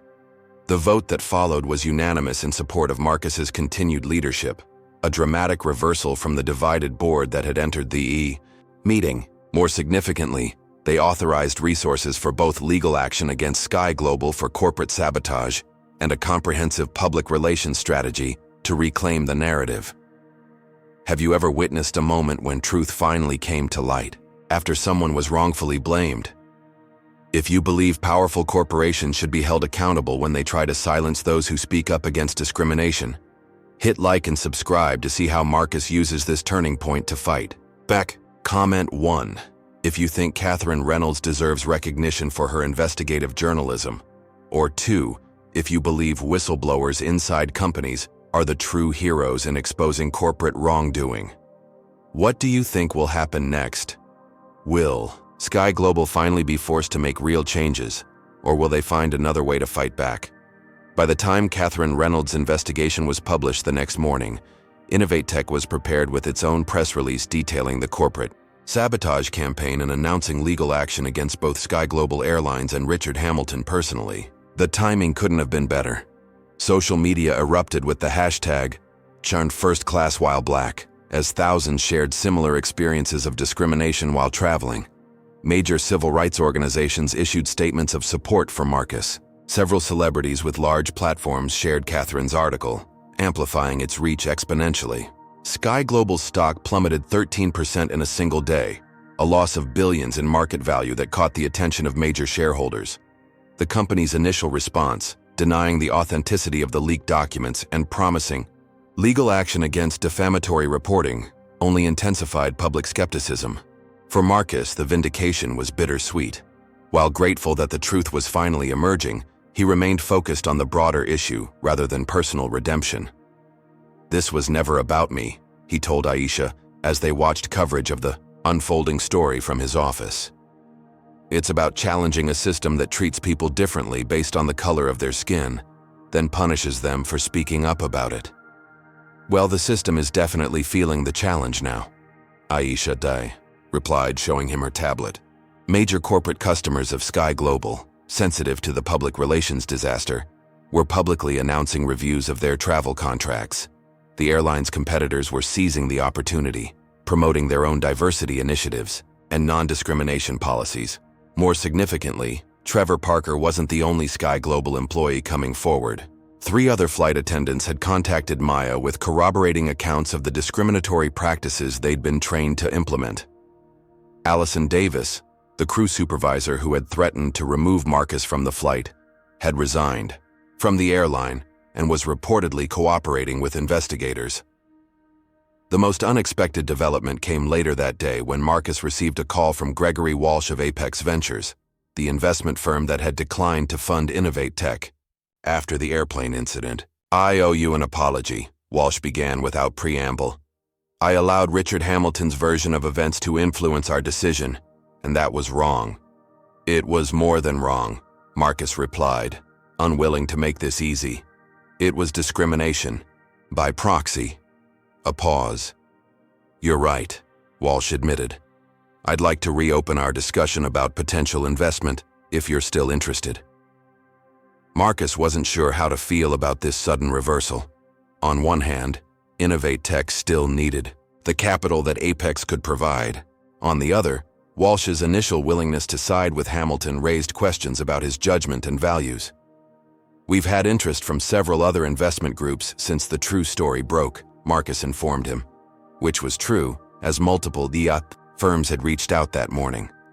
"I'll need to discuss any potential partnership with my team before making decisions."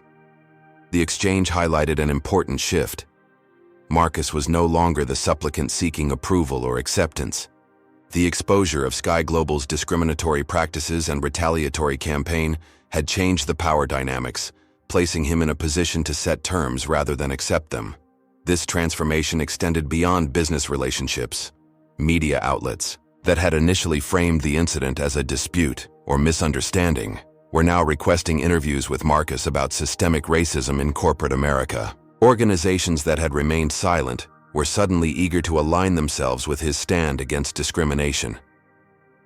"It's amazing how quickly principles become popular when they're trending," Tanya observed dryly as they reviewed the flood of interview requests and statements of support.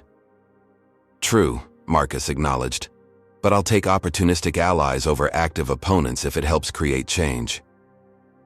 That evening, as the Johnson family gathered for dinner, a rarity in recent weeks, given the demands of the battle, they reflected on how dramatically the situation had shifted in just 24 hours.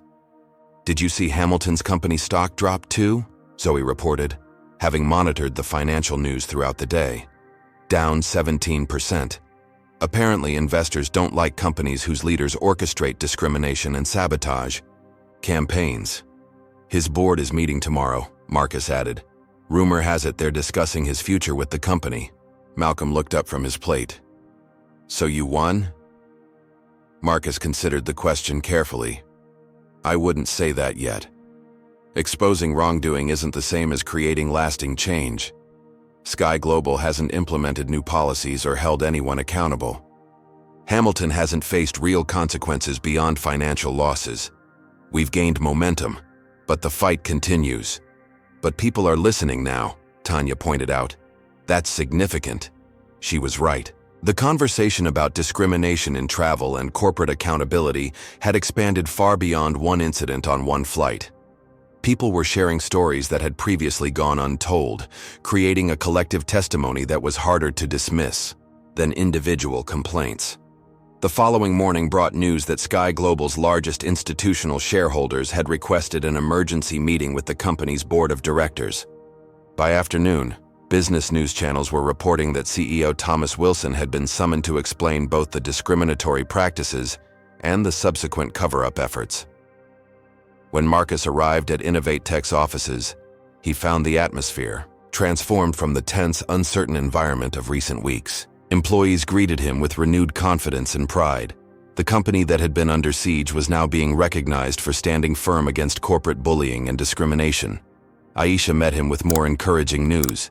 Two of the clients, who had recently pulled their contracts, were reaching out to restart negotiations, citing new information about the circumstances affecting their previous decision. They saw the writing on the wall, she noted. Nobody wants to be on the wrong side of this story now. But the most significant development came midday when Maya rushed into Marcus's office without knocking, her typically composed demeanor shattered by excitement. "You won't believe who just contacted me," she announced breathlessly. "Jennifer Lawson, SkyGlobal's new interim general counsel.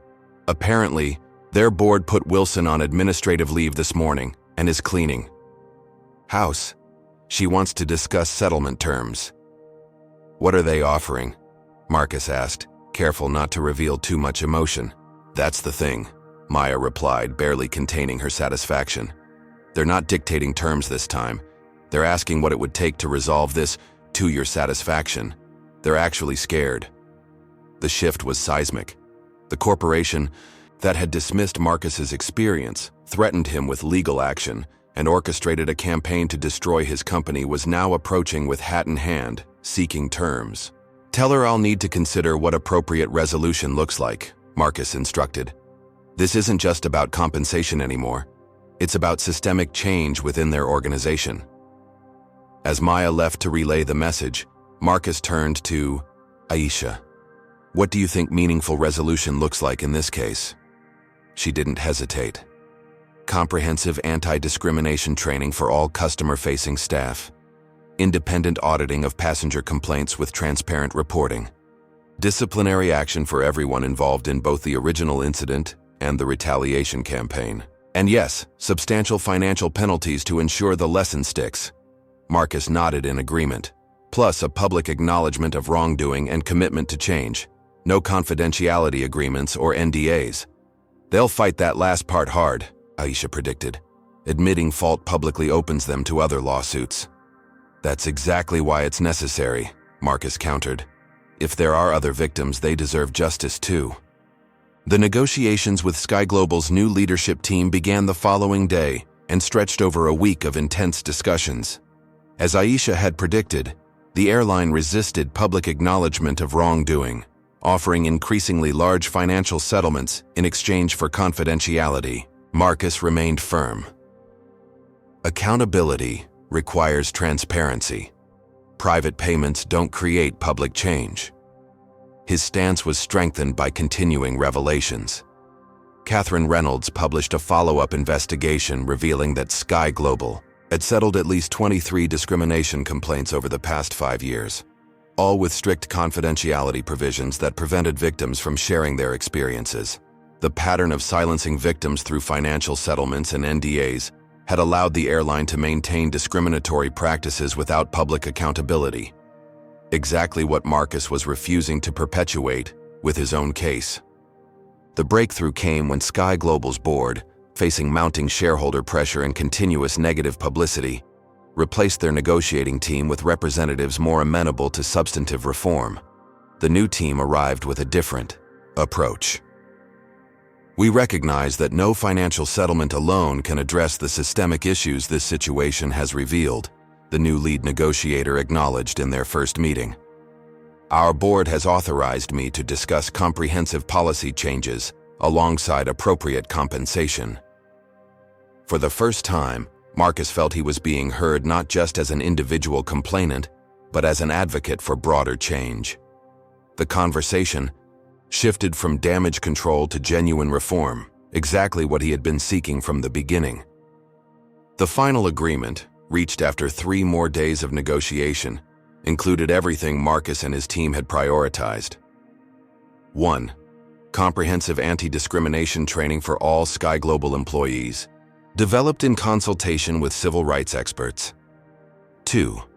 Revision of all passenger management policies and training materials to eliminate biased language and practices. 3. Creation of an independent review board to assess discrimination complaints, with quarterly public reporting. 4. Disciplinary action against staff involved in Marcus's incident and subsequent cover-up attempts. 5. A public statement acknowledging the airline's failure to properly address discrimination and committing to specific reform. 6. Financial compensation for Marcus, which he announced would be used to establish a foundation supporting victims of discrimination in travel and hospitality industries. Perhaps most significantly, Richard Hamilton was facing his own reckoning. His company's board had placed him on indefinite leave pending investigation of his role in both the airplane incident and the subsequent retaliation campaign against Innovate Tech. Several of his business partners were distancing themselves, uncomfortable with the negative publicity and ethical questions his actions had raised. As news of the settlement spread, Marcus found himself at the center of an unexpected movement. Civil rights organizations invited him to speak about holding corporations accountable for discrimination. Business schools requested his participation in case studies about ethical leadership under pressure. Major companies sought his input on reviewing their own customer service policies for potential bias. The platform he had gained, though never sought, provided an opportunity to advocate for changes extending far beyond one airline or one incident. The personal cost had been substantial, but the potential impact was greater than he could have imagined when standing in that airplane aisle, boarding pass in hand, facing the first of many attempts to deny his dignity and belonging. I keep thinking about what would have happened if I just quietly accepted being moved to economy that day, Marcus reflected to Tanya as they prepared for bed one night, the weight of recent weeks finally beginning to lift. If I'd decided it wasn't worth the trouble to fight. You wouldn't be you, she replied simply, and nothing would have changed. She was right, of course. The system relied on people choosing the path of least resistance, accepting small indignities and injustices rather than challenging the structures that produced them. Change required those willing to absorb the cost of resistance, to stand firm even when it would be easier to surrender. As Marcus drifted toward sleep, he found himself thinking of Malcolm's black eye, earned defending his father's right to be treated with dignity. Some battles choose you, he murmured, the words following him into dreams not of conflict but of the world they were working to create, one where such battles would no longer be necessary. The morning sunshine streamed through the windows of Innovate Tech's Atlanta headquarters, reflecting off the polished surfaces of the executive floor as Marcus strode toward the conference room. For the first time in weeks, his step was light, unburdened by the constant pressure of fighting a seemingly insurmountable opponent. The settlement with SkyGlobal Airlines represented not just personal vindication, but the promise of systemic change, exactly what he had been fighting for since that fateful flight. Aisha waited in the conference room, surrounded by documents outlining their strategy for rebuilding relationships with clients who had pulled back during the controversy. Her smile matched his own optimistic mood. The Peterson Group called this morning, she reported as he took his seat. They want to restart discussions about implementing our AI platform across their entire operation. Let me guess, Marcus replied with knowing amusement. They've had a change of heart now that SkyGlobal has admitted wrongdoing and our stock is climbing again. Something like that, Aisha confirmed. Their CEO suddenly has tremendous respect for your principled stand and believes your vision aligns perfectly with their corporate values. They shared a moment of cynical laughter at the fair-weather nature of corporate solidarity. The reality was transparent. Now that Marcus had emerged victorious rather than vanquished, former critics were rushing to realign themselves with the winning side. Should we make them grovel a little? Aisha suggested mischievously. Maybe. Increase our rates for clients who abandon ship? Tempting, Marcus admitted. But no, we maintain our professional standards regardless of how others behaved during the crisis. The best revenge is exceptional performance and success. Their strategy session continued productively, mapping out recovery plans and growth initiatives, now that the existential threat to the company had receded. The future looked promising again. InnovateTech's innovative technology remained industry-leading, and the publicity surrounding Marcus's stand against discrimination had actually raised the company's profile among potential clients who valued ethical leadership. As they wrapped up, Marcus's assistant appeared at the door with an unusual expression, concern mixed with confusion. "Mr. Johnson, there's a news alert you should see immediately," she said, activating the conference room's wall screen with a remote. The broadcast showed Thomas Wilson, SkyGlobal's CEO, who had been placed on administrative leave following the settlement announcement. Rather than appearing contrite or resigned as might be expected, Wilson projected defiant confidence as he addressed a press conference. After careful review of the facts, SkyGlobal Airlines regrets the premature statements made by interim leadership regarding alleged discriminatory practices, Wilson announced, reading from a prepared statement. "While we remain committed to fair treatment of all passengers, recent claims against our company have been greatly exaggerated for financial and political gain." Marcus and Aisha exchanged incredulous glances as Wilson continued. The settlement reached with Marcus Johnson was not an admission of systematic discrimination, but rather a business decision to end a distracting controversy. Mr. Johnson's experience, while unfortunate, was a service failure, not evidence of racial bias. "What the hell?" Aisha exclaimed. "They're completely walking back the settlement terms." Marcus watched in stunned silence as Wilson went further.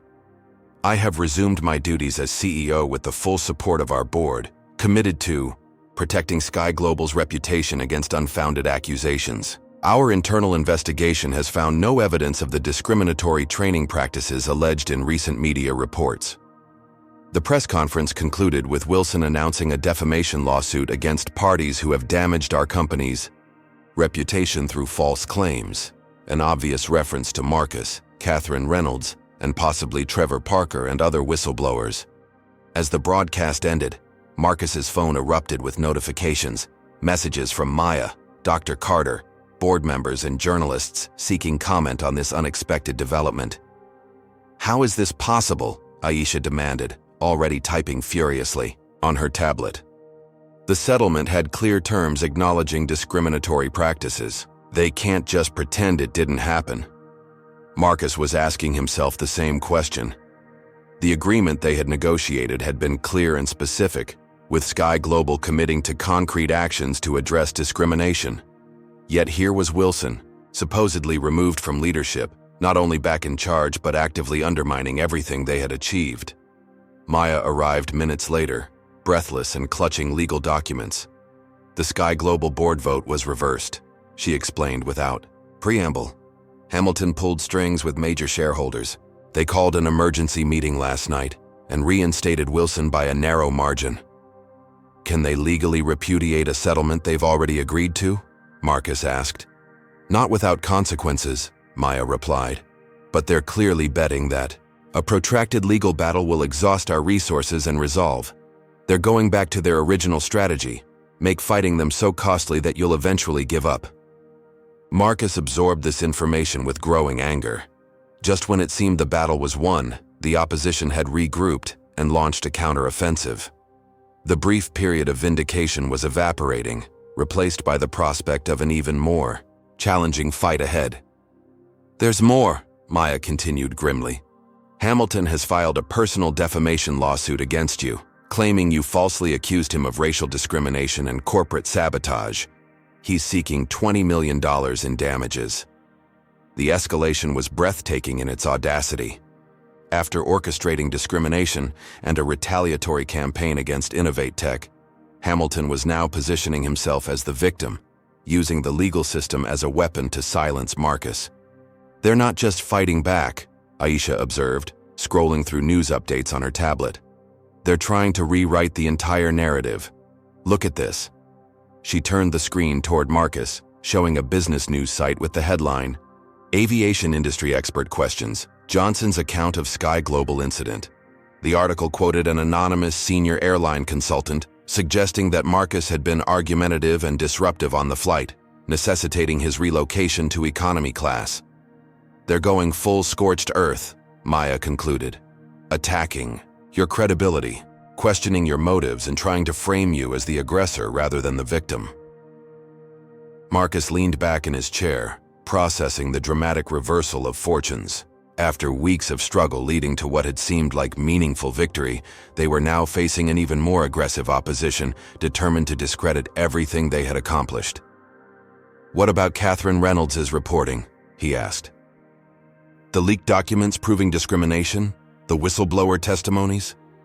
"They're claiming the documents were taken out of context or fabricated," Aisha replied, still scanning news updates. "And they're putting enormous pressure on current and former employees to recant or stay silent." The conference room door opened, again as Tanya arrived, having heard the news at her law firm. Her expression reflected the same disbelief and anger they all felt. "Hamilton's connections run deeper than we realized," she reported. "He's got ties to 3 members of SkyGlobal's board through other business ventures. This was coordinated, letting the settlement happen to calm public outrage, then countering once media attention had moved on. The strategy was as brilliant as it was unethical. Allow the appearance of accountability and reform just long enough for public interest to wane, then launch an aggressive counter-campaign to discredit accusers and re-establish the status quo. So what do we do?" Aisha asked, the question hanging heavily in the air. Before Marcus could respond, his phone rang with a call from Elizabeth Vaughn. The board was requesting another emergency meeting in light of the new developments. The implication was clear. The renewed battle with SkyGlobal and Hamilton threatened to drag Innovate Tech back into the controversy, just as it was beginning to recover. As the day progressed, the counterattack intensified. Private investigators hired by Hamilton's legal team were contacting former Innovate Tech employees, seeking damaging information about Marcus's management style and business practices. Media outlets sympathetic to SkyGlobal ran stories questioning whether claims of discrimination were being weaponized to extract settlements from corporations. Most disturbing of all, Trevor Parker, whose courageous decision to share internal documents had been crucial in exposing SkyGlobal's discriminatory practices, had recanted his testimony. In a stiff, clearly coached statement, he claimed he had misunderstood the airline's policies and had been unduly influenced by the media narrative surrounding the incident.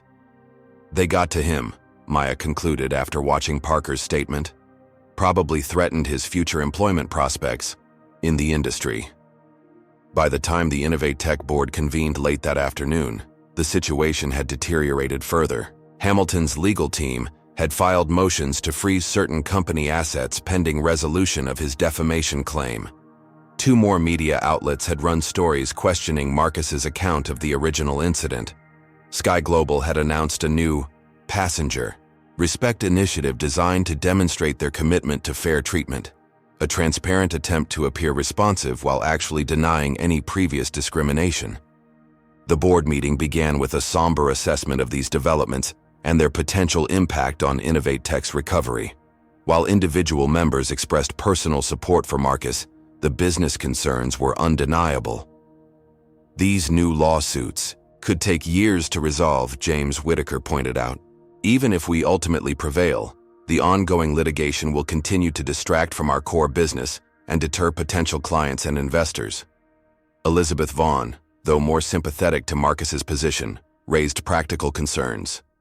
"Our legal costs are already substantial and will increase significantly if we're fighting both SkyGlobal and Hamilton simultaneously. Is this the best use of company resources?" Even Dr. Carter, Marcus's most steadfast ally on the board, acknowledged the gravity of the situation. "They're betting that a publicly traded company can't sustain a prolonged battle against these combined forces. From a purely business perspective, they may be right." The unspoken question hung in the air. Was continuing this fight compatible with Marcus's fiduciary duty to the company and its shareholders? As the discussion continued, Marcus's phone buzzed with an unexpected text message from a number he didn't recognize. "Critical information about Hamilton and Wilson. Need to meet privately. Parking garage, level 3, south corner, 8 p.m. Come alone. Verification code, Parker's flash drive." The reference to Trevor Parker's flash drive, which had contained the damning internal documents from SkyGlobal, suggested this was someone with inside knowledge of their case. But after the day's developments, Marcus was wary of potential traps. He showed the message to Tanya during a break in the board meeting. Could be legitimate, she conceded, or could be Hamilton's people trying to set you up somehow. Either way, you shouldn't go alone. They agreed that Marcus would attend the mysterious meeting, but with precautions. Tanya and a private security consultant would monitor from a distance. Marcus would wear a concealed recording device. The meeting location would be scouted in advance for any signs of ambush. As the board meeting reconvened, Marcus found his attention divided between the ongoing discussion of Innovate Tech's options and speculation about what might await him at the parking garage that evening. Who had sent the message? What information could be important enough to warrant such cloak-and-dagger arrangements?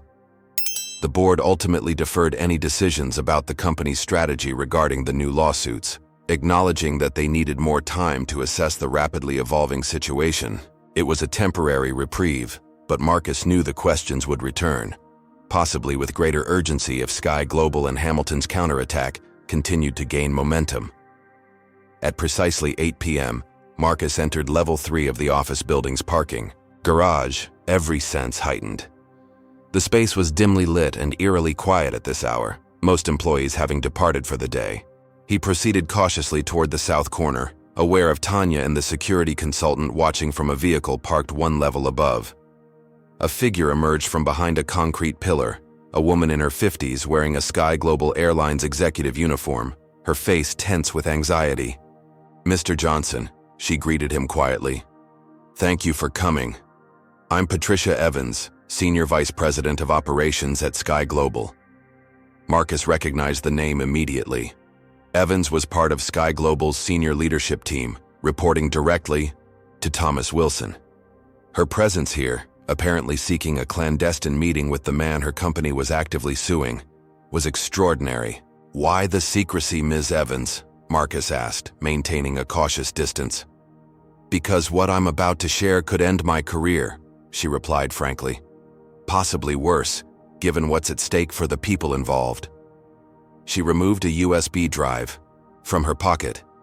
This contains communications between Thomas Wilson and Richard Hamilton, going back 3 years. Their relationship isn't just social, they're business partners in several ventures outside the airline, including a real estate development company that isn't publicly connected to either of them.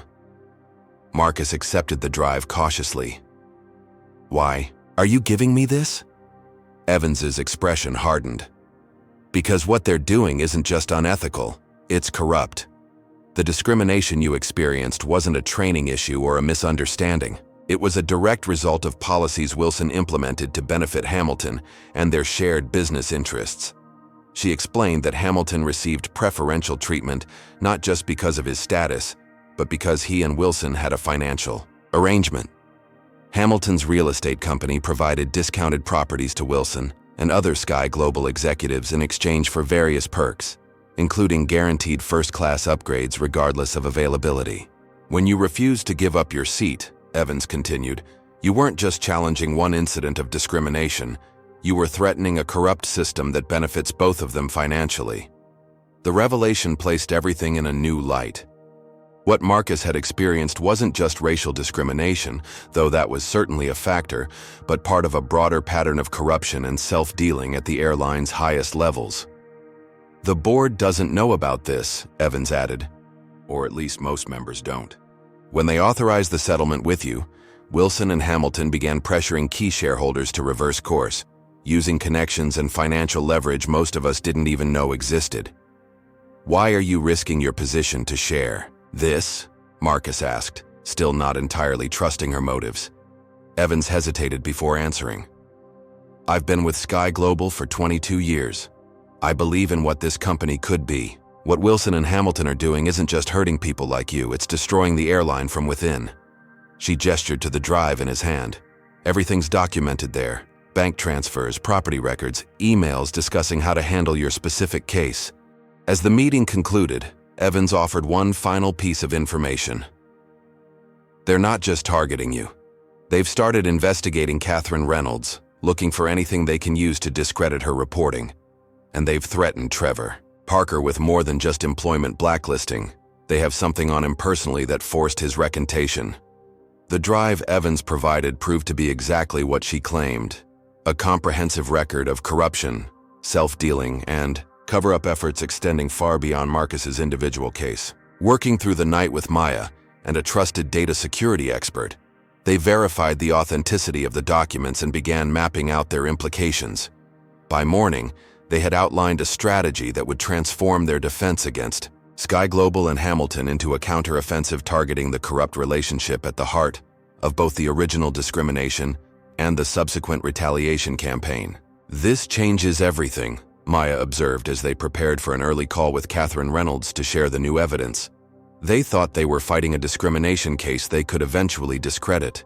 They have no idea we're about to expose a years-long pattern of corporate corruption. For the first time since Wilson's shocking press conference, Marcus felt the momentum shifting back in their favor. The battle wasn't over. Far from it. But they now possessed information that could fundamentally alter its trajectory. As he headed home to shower and change before the day's meetings, Marcus reflected on the unpredictable path this fight had taken. What had begun as a personal stand against discrimination had evolved into something much larger, an exposure of how racial bias, corporate corruption, and abuse of power were intertwined in ways that affected countless people beyond himself. The counterattack had been fierce, but it had also revealed the true nature of the system they were fighting and provided the very weapons they would need to dismantle it. The gleaming conference room on the 40th floor of Atlanta's premier legal offices hummed with tension as Marcus faced the most critical meeting of his professional life. Innovate Tech's entire board of directors had assembled for what had been described as an existential decision point following the explosive revelations from Patricia Evans' USB drive.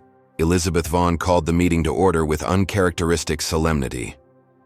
"Before we begin formal discussions, I want to acknowledge the extraordinary circumstances that bring us together today. The evidence Mr. Johnson has obtained regarding SkyGlobal's leadership presents both opportunity and significant risk for Innovate Tech." James Whitaker, long the most skeptical board member regarding Marcus's battle, leaned forward. "Let's be absolutely clear about what we're considering. Using this information doesn't just continue our existing conflict with SkyGlobal. It escalates it dramatically by directly accusing their CEO and a prominent businessman of corruption and conspiracy." "That's correct," Maya confirmed from her position beside Marcus. "But it also transforms the narrative from a disputed discrimination claim to documented corporate malfeasance, reaching the highest levels of SkyGlobal's leadership." The stakes couldn't be higher. After 3 days of careful preparation, Marcus and his team had developed a comprehensive strategy for deploying Patricia Evans' evidence. The plan would effectively counter SkyGlobal's renewed attacks and potentially force fundamental changes in the airline's leadership and practices. But implementation required board approval. Despite the strength of the evidence, using it would commit Innovate Tech to an even more intense battle against powerful opponents, who had already demonstrated their willingness to use every available weapon against Marcus and his company. "The financial implications alone are staggering," another board member noted, reviewing projections prepared by the CFO. "Best case, we disrupt their counterattack and force a more favorable settlement. Worst case, we face years of expanded litigation that could cost tens of millions." Dr. Carter, who had remained silent until now, spoke with the measured cadence that commanded attention. "Perhaps we should hear directly from Marcus before proceeding further. This battle began with his personal experience, evolved to implicate his leadership of our company, and now touches on matters of corporate ethics that extend far beyond either. His perspective should guide our deliberations." All eyes turned to Marcus. The room fell silent as he rose from his chair, the weight of the moment palpable in the air. "When I boarded that flight 2 months ago," he began, "I could never have imagined standing here today, contemplating actions that might reshape an entire corporation and impact thousands of lives. What began as one black man being removed from his rightful seat has revealed something much larger. A system where discrimination, corruption, and retaliation are not bugs, but features." He activated the room's display screen, showing key documents from Evans's drive. "These records prove that what happened to me wasn't an isolated incident or a training failure. It was the direct result of policies designed to benefit a corrupt relationship between Thomas Wilson and Richard Hamilton. Policies that systematically disadvantaged passengers of color when their presence conflicted with the preferences of priority customers. Marcus navigated through evidence of property transfers, shell companies, and explicit communications about how to handle the Johnson situation after it gained public attention. Our choice today isn't simply about whether to continue fighting discrimination, he continued. It's about whether we will allow powerful individuals to use their positions to punish those who challenge corrupt systems, whether we'll permit them to weaponize their resources to silence opposition and maintain the status quo. The presentation continued for nearly an hour, as Marcus outlined both the evidence itself and the strategic plan his team had developed for its deployment. The approach was comprehensive. Legal action targeting both corporate and personal liability for Wilson and Hamilton, regulatory complaints highlighting violations of SEC disclosure requirements, media strategy leveraging Catherine Reynolds's investigative expertise, and outreach to SkyGlobal board members unaware of the corruption at the company's highest levels. When he concluded, the board's reactions ranged from stunned silence to visible outrage at what the evidence revealed. The systematic nature of the corruption, combined with the explicit targeting of Marcus and Innovatech in retaliation for challenging it, painted a picture far more damning than even the original discrimination claim. Elizabeth was the first to respond. I think I speak for many of us when I say the scope of what you've uncovered exceeds anything we anticipated. This isn't just about your experience on that flight anymore. It's about corporate governance, securities violations, and potentially criminal conspiracy. Which is precisely why we need to proceed with extreme caution, James countered. The more serious the allegations, the more fiercely they'll fight back. We have a responsibility to this company and its shareholders to consider whether this battle, however justified, serves Innovatech's interests. The debate that followed was intense, with board members weighing moral imperatives against fiduciary responsibilities, short-term costs against long-term principles. Throughout the discussion, Marcus listened carefully, recognizing that while he had initiated this fight, its continuation now affected everyone connected to the company he had built. Just as the conversation seemed to be circling without resolution, the conference room door opened unexpectedly. Heads turned as Zoe Johnson, Marcus's 16-year-old daughter, entered, followed by an apologetic assistant who had clearly been unable to prevent her unscheduled appearance. "I'm sorry to interrupt," Zoe said, her voice steady despite the intimidating setting. "But I need to speak to the board before you vote." Marcus started to rise, to explain that this wasn't the appropriate time or place, but Dr. Carter raised a hand to stop him. "I'd like to hear what Ms. Johnson has to say," the elder board member declared. "Sometimes wisdom comes from unexpected sources." With the board's attention now fixed on her, Zoe took a deep breath. "You're all discussing whether my dad should continue fighting against people who discriminated against him, then tried to destroy his company for speaking up about it. You're talking about it like it's just a business decision, weighing costs and benefits as if there's a spreadsheet that can tell you what's right." Her directness commanded the room's attention. This wasn't a child interrupting adult business, but a young woman speaking with moral clarity about matters that affected her family directly. "I've watched my father struggle with this decision every day," she continued. "I've seen him question whether standing up for what's right is worth the cost to his company, his reputation, our family's safety. I've listened to him on the phone, with investors who suddenly developed concerns after being perfectly happy with his leadership for years." Zoe looked around the table, meeting each board member's eyes in turn. "But here's what you might not understand. For black kids like me and my brother, watching our father accept discrimination to protect his business would teach us a lesson too. That our dignity has a price tag, that standing up against injustice is only acceptable when it's convenient, and doesn't threaten the status quo." The room fell silent as her words landed with undeniable impact. In that moment, the abstract discussion of corporate strategy and legal risk became concrete and personal, not just about Marcus Johnson, CEO, but about a father showing his children what courage looked like in the face of systemic injustice. "My dad built this company to create something meaningful, not just to make money," Zoe concluded. If Innovate Tech abandons this fight now, you might protect short-term profits, but you'll lose something far more valuable, the integrity that made this company worth building in the first place.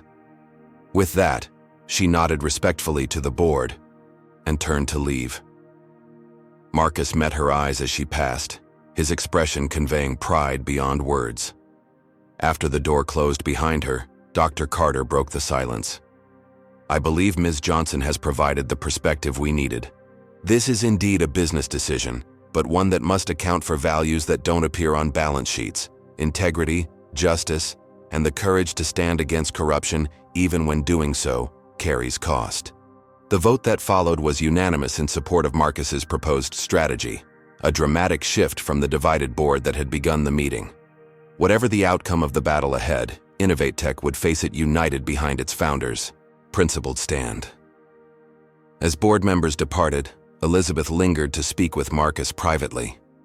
Your daughter is remarkable, she observed. She cut through hours of corporate deliberation with 2 minutes of moral clarity.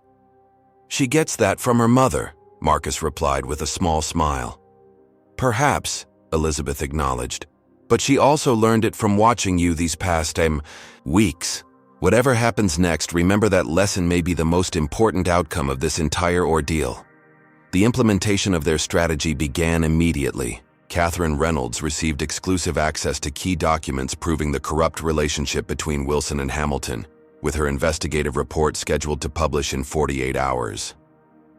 Maya filed expanded legal complaints naming both men personally and detailing specific violations of securities laws, fiduciary duties, and anti-corruption statutes. Most significantly, a detailed dossier was delivered to each SkyGlobal board member, excluding those with known ties to Wilson and Hamilton, documenting how the CEO had misused company resources and exposed the airline to substantial legal and reputational risk. The response was swift and dramatic. By the following morning, SkyGlobal's stock had dropped 15% on rumors of leadership irregularities. Financial analysts who had previously dismissed Marcus's discrimination claims as a minor public relations issue were now raising alarms about potential governance failures and regulatory investigations. Hamilton's business empire faced similar turbulence as his connections to SkyGlobal's operations came under scrutiny. 2 clients of his real estate development firm announced they were pausing planned projects pending clarification of concerning reports about business practices.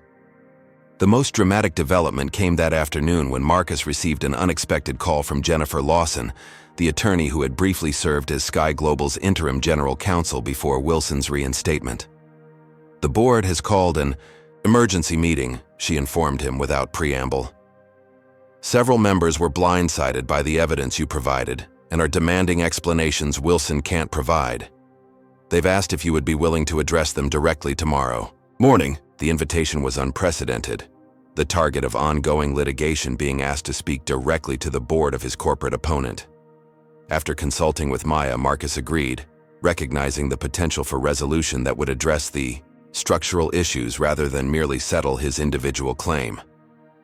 The following morning found Marcus in SkyGlobal's corporate headquarters, a glass and steel monument to air travel adorned with the company's logo and heritage. The contrast between this visit and his treatment on their aircraft 2 months earlier wasn't lost on him as he was escorted to the executive floor with deferential courtesy. The boardroom projected power and tradition, with model aircraft from throughout the airline's history displayed in illuminated cases along one wall. 9 board members sat around a massive table, their expressions ranging from openly hostile to cautiously neutral. Thomas Wilson was conspicuously absent, having been asked to recuse himself from this particular meeting. Board Chair Eleanor Richardson, a distinguished former federal judge whose reputation for integrity had initially made her appointment surprising for a company with SkyGlobal's issues, opened the proceedings. Mr. Johnson, thank you for agreeing to meet with us under these extraordinary circumstances. We've reviewed the materials you provided and have serious concerns about their implications for our company. We've invited you here to understand directly from you what resolution you believe would appropriately address both your individual experience and the broader issues these documents have revealed. It was the opening Marcus had hoped for, not a defensive negotiation, but an opportunity to advocate for meaningful change. For the next hour, he outlined not just the discrimination he had experienced, but the systematic problems it represented, supported by the evidence Patricia Evans had provided. "The issue isn't just that I was removed from my seat," he explained, displaying the internal training materials that revealed biased assumptions about who belonged in premium cabins. "It's that your company created systems that predictably produced discriminatory outcomes, then attacked those who dared to challenge those systems." The most damning evidence came in the form of emails between Wilson and Hamilton discussing how to handle the Johnson situation after it gained public attention. Far from showing concern about potential discrimination, the communications revealed their primary focus was protecting their business relationship and retaliating against Marcus for refusing to accept the initial token compensation offer. "These aren't the actions of leaders who made a mistake and wish to correct it," Marcus noted. "They're the actions of individuals using corporate resources to punish someone for challenging practices that benefited them personally at the expense of your passengers, your employees, and ultimately your shareholders." Several board members appeared genuinely disturbed by the evidence, particularly those who had apparently been kept in the dark about Wilson's relationship with Hamilton and the coordinated campaign against Innovate Tech. Others remained skeptical, questioning the provenance of the documents and suggesting they might be taken out of context. "What exactly are you seeking, Mr. Johnson?" one director asked bluntly. "A larger settlement? Public apology? What would resolve this situation from your perspective?" The question represented exactly the mindset Marcus was trying to change, the assumption that every complaint could be resolved with sufficient money or performative contrition rather than structural reform. "What I'm seeking isn't primarily about me," he replied. "It's about ensuring no other passenger faces what I experienced, and no other person or company who challenges discrimination faces the retaliation campaign Innovate Tech has endured." He outlined specific changes needed: removal of leaders who had participated in discrimination and retaliation, comprehensive reform of training and passenger treatment policies, independent auditing of future complaints, and perhaps most importantly, abandonment of the practice of using NDAs and confidential settlements to silence victims of discrimination. "The problem isn't just individual bad actors," Marcus emphasized. "It's systems designed to protect those in power rather than ensure equal treatment. Meaningful resolution requires changing those systems, not just compensating individual victims while keeping the machinery of discrimination intact." As the meeting approached its conclusion, Chair Richardson asked a final question that cut to the heart of the matter. "If the board were to implement the changes you've outlined, including leadership accountability, would you be willing to work collaboratively toward resolution rather than continuing an adversarial legal approach?" It was the opening Marcus had hoped for, an indication that at least some board members recognized the need for fundamental change rather than mere damage control. "Absolutely," he confirmed. "My goal has never been to damage SkyGlobal or extract maximum penalties. It's been to create meaningful change that ensures what happened to me doesn't happen to others. If the board commits to that same goal, I believe we can find a path forward that serves justice while allowing both our organizations to move beyond this conflict." As Marcus departed the meeting, he had no illusions about the battle still ahead. Wilson and Hamilton would fight ferociously to protect themselves, using every resource at their disposal. Some board members clearly remained skeptical or outright hostile to his claims, despite the evidence presented. But for the first time, he sensed genuine possibility for the kind of structural change he had been seeking since that moment on the plane when dignity and belonging were denied based on the color of his skin. The confrontation had moved from individual grievance to corporate accountability, creating space for transformation that individual litigation alone might never have achieved. That evening, as Marcus briefed his team on the board meeting, breaking news flashed across their screens. SkyGlobal Airlines had announced the immediate removal of Thomas Wilson as CEO pending investigation of serious allegations regarding abuse of position and conflict of interest. The board had appointed an interim leadership team and engaged an independent law firm to conduct a comprehensive review of the company's practices regarding passenger treatment and complaint handling. Simultaneously, Richard Hamilton's company issued a statement that he would be taking a leave of absence to address personal matters, with day-to-day operations transferring to his executive team. The coordinated timing of the announcements suggested the beginning of damage control efforts by both organizations. "They're cutting them loose," Aisha observed, the significance of the development evident in her voice. "The boards are trying to contain the damage by isolating Wilson and Hamilton." "It's a start," Marcus acknowledged, "but only that. Removing individual leaders without addressing the systems they created won't prevent similar problems in the future." The real test would come in the days ahead as both companies moved beyond initial crisis management to more substantive responses. Would they commit to meaningful reform or simply replace the most visible problems while maintaining the underlying structures that enable discrimination and retaliation? For now, though, the removal of Wilson and Hamilton represented vindication of what Marcus had been arguing since that day on the plane, that what he experienced wasn't an isolated service failure, but evidence of leadership that tolerated, enabled, and in some cases actively promoted discriminatory treatment when it served their interests. As the team dispersed for the evening, Dr. Carter lingered behind, his expression thoughtful. "I've been fighting versions of this battle for over 50 years, the elder board member reflected. "What you've accomplished here, forcing accountability at the highest levels, is remarkable." "We haven't won yet," Marcus cautioned. "Perhaps not completely," Dr. Carter acknowledged. "But you've changed the terms of engagement. They're no longer debating whether discrimination occurred.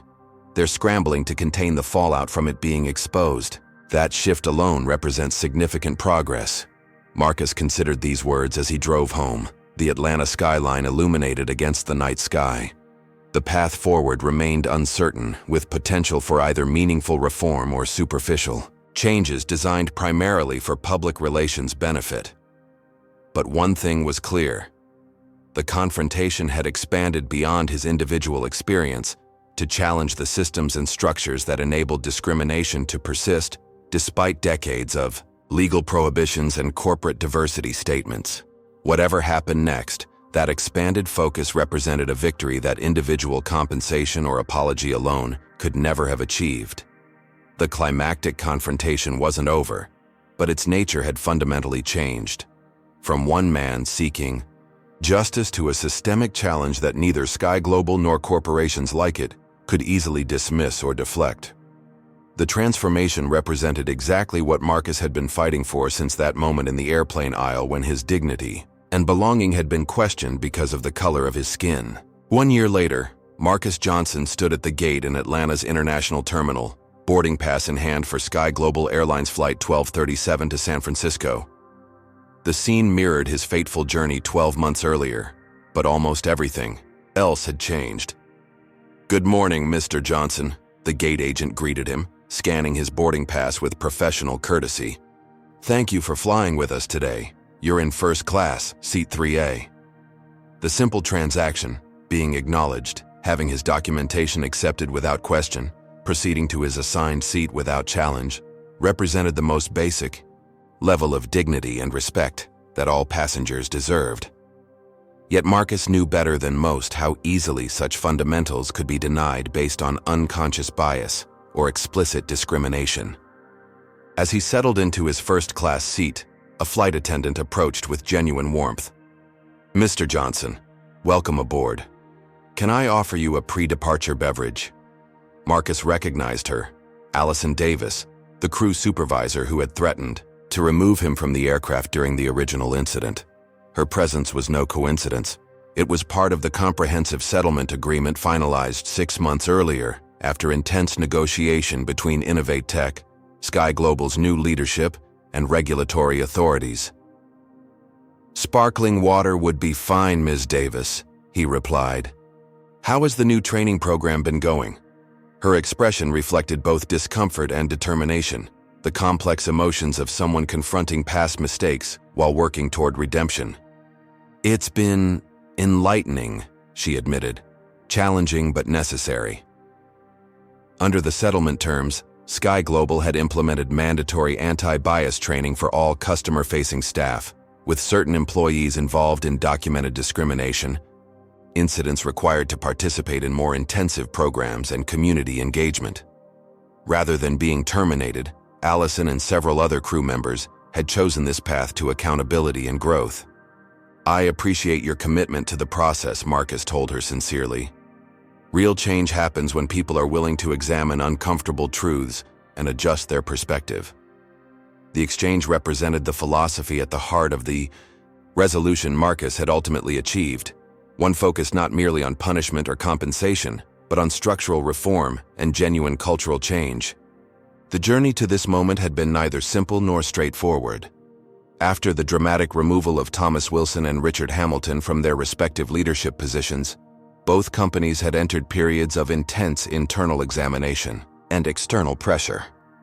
For SkyGlobal, the process began with an independent investigation that revealed discrimination extending far beyond Marcus's experience.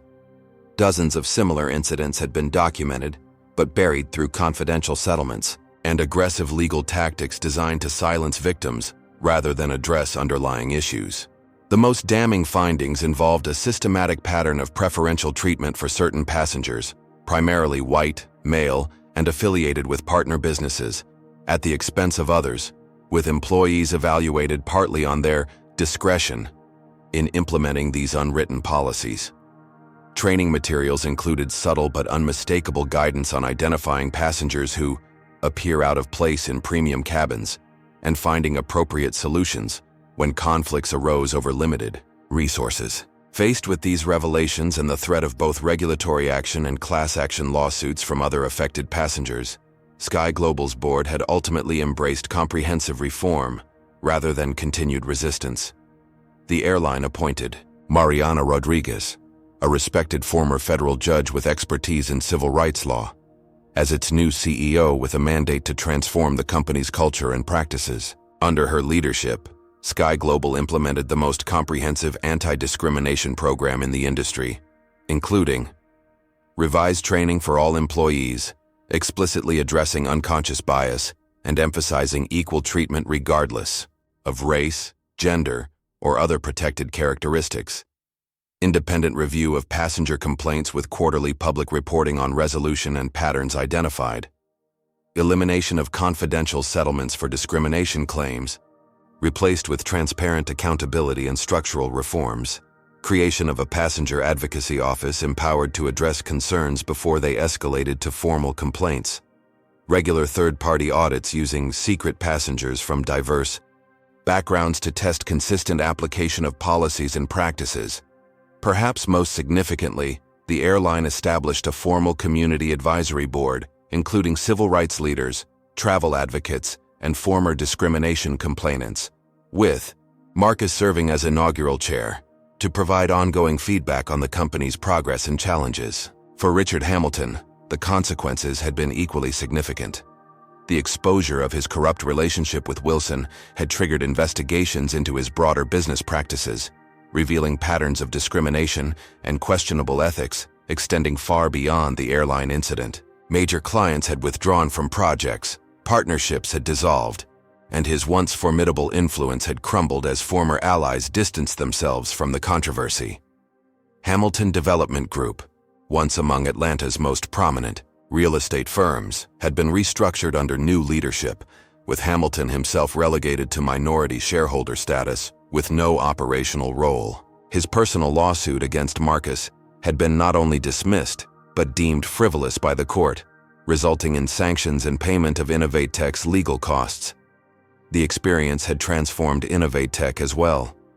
The company had emerged from the controversy stronger and more focused on its core mission of developing technology that expanded opportunities rather than reinforcing existing disparities. The publicity surrounding Marcus's stand against discrimination had attracted both clients and talent committed to ethical business practices, more than offsetting the losses from those who had withdrawn during the height of the conflict. Most remarkably, the innovative AI platform that had been the focus of the original San Francisco meeting had finally secured funding, not from Apex Ventures, but from a consortium of investors specifically seeking to support minority-owned businesses with transformative technologies. Most notably, Marcus had established the Equal Dignity Foundation using his portion of the financial settlement from SkyGlobal. The organization provided legal support and advocacy for individuals experiencing discrimination in travel, hospitality, and public accommodations, particularly those without the resources or platform to fight such battles alone. As Flight 1237 reached cruising altitude, Marcus opened his laptop to review the Foundation's latest case. A group of Latino travelers who had experienced discriminatory treatment at a major hotel chain. The parallels to his own experience were evident, but these individuals now had resources and support that might otherwise have been unavailable. His reflection was interrupted by a notification on his phone. A message from Trevor Parker, the flight attendant whose courageous decision to share internal documents had been crucial in exposing SkyGlobal's discriminatory practices, despite the personal risk involved. 1-year anniversary, the message read. Grateful for your support during the darkest time. New position at Rodriguez Consulting going well. Changed industry starts with changed individuals. After the settlement, Marcus had helped Parker secure a position with a consulting firm established by Mariana Rodriguez before her appointment as SkyGlobal's CEO. The firm specialized in helping organizations identify and address structural biases in their practices and policies, work for which Parker's first-hand experience proved invaluable. Similar messages arrived throughout the day from others whose lives had intersected with Marcus's battle. Catherine Reynolds, whose investigative reporting had helped expose the corruption at SkyGlobal's highest levels. Patricia Evans, who had risked her career to provide crucial evidence when the fight seemed lost. Even Allison Davis, continuing her journey from enforcer of discriminatory policies to advocate for their reform. Each communication represented a ripple effect, extending far beyond Marcus's individual experience. Lives changed, perspectives shifted, systems reformed in ways that would benefit countless individuals whose names would never make headlines. As the flight began its descent into San Francisco, Marcus's phone buzzed with a final message. This one from Aisha, who had remained his steadfast ally throughout the ordeal, and now served as InnovateTech's CEO following Marcus's decision to focus on strategic vision and the Equal Dignity Foundation's work. Apex Ventures meeting confirmed for tomorrow, her text read. Gregory Walsh specifically requested your presence. Apparently, he's had a transformative perspective shift since our last interaction. The irony wasn't lost on Marcus. Walsh, whose investment firm had declined to fund InnovateTech after witnessing Marcus's removal from first class, now sought to rebuild the relationship, likely influenced by both the company's subsequent success and the public reckoning around discrimination in corporate America that Marcus's stand had helped catalyze. The landscape had indeed shifted dramatically in the years since that fateful flight. What had begun as one man's humiliation had evolved into a movement for accountability and reform that extended far beyond a single incident or company. The changes weren't perfect or complete. Discrimination remained a daily reality for many. But meaningful progress had replaced passive acceptance of the status quo. As the aircraft touched down in San Francisco, Marcus found himself seated across the aisle from a young black executive in a perfectly tailored suit, confidently reviewing presentation materials for what appeared to be an important meeting. Their eyes met briefly in silent recognition, not of personal acquaintance but of shared experience navigating spaces where their belonging had often been questioned.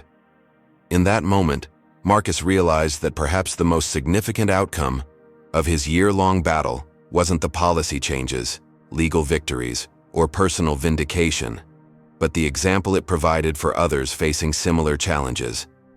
By refusing to accept discrimination as the cost of success in America, he had helped expand the possibilities for dignity and equal treatment, not just for himself but for countless others whose stories intersected with his own.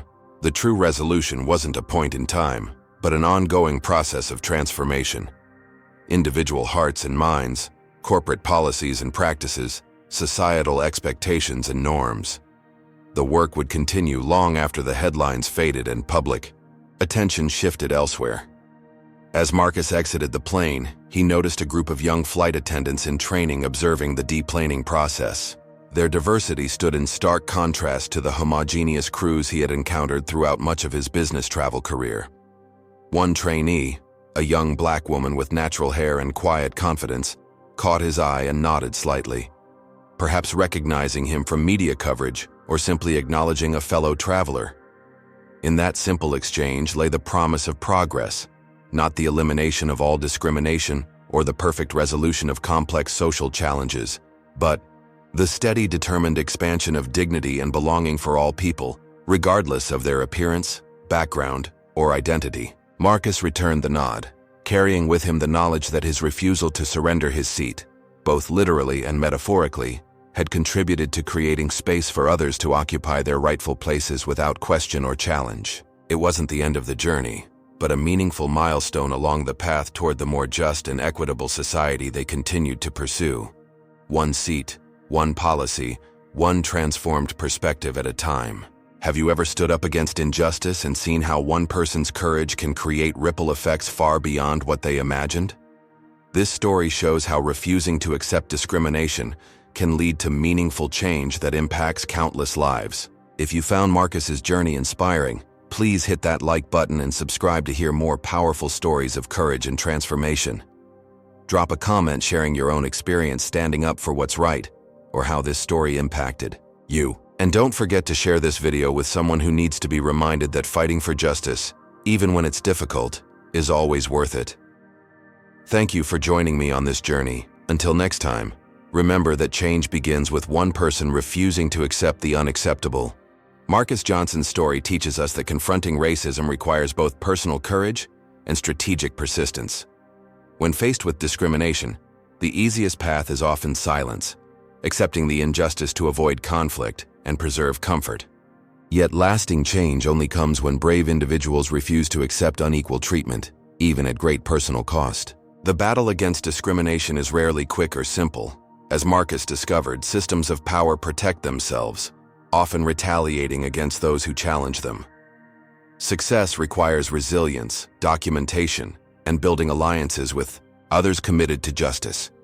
Most importantly, this story reminds us that discrimination isn't just about individual incidents, but about the structures and cultures that enable them.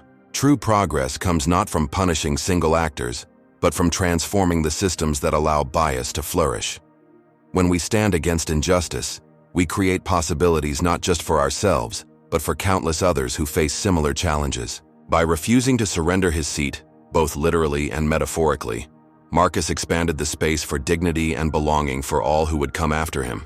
The fight for equality continues, but progress happens when ordinary people make the extraordinary decision to say, "Not this time."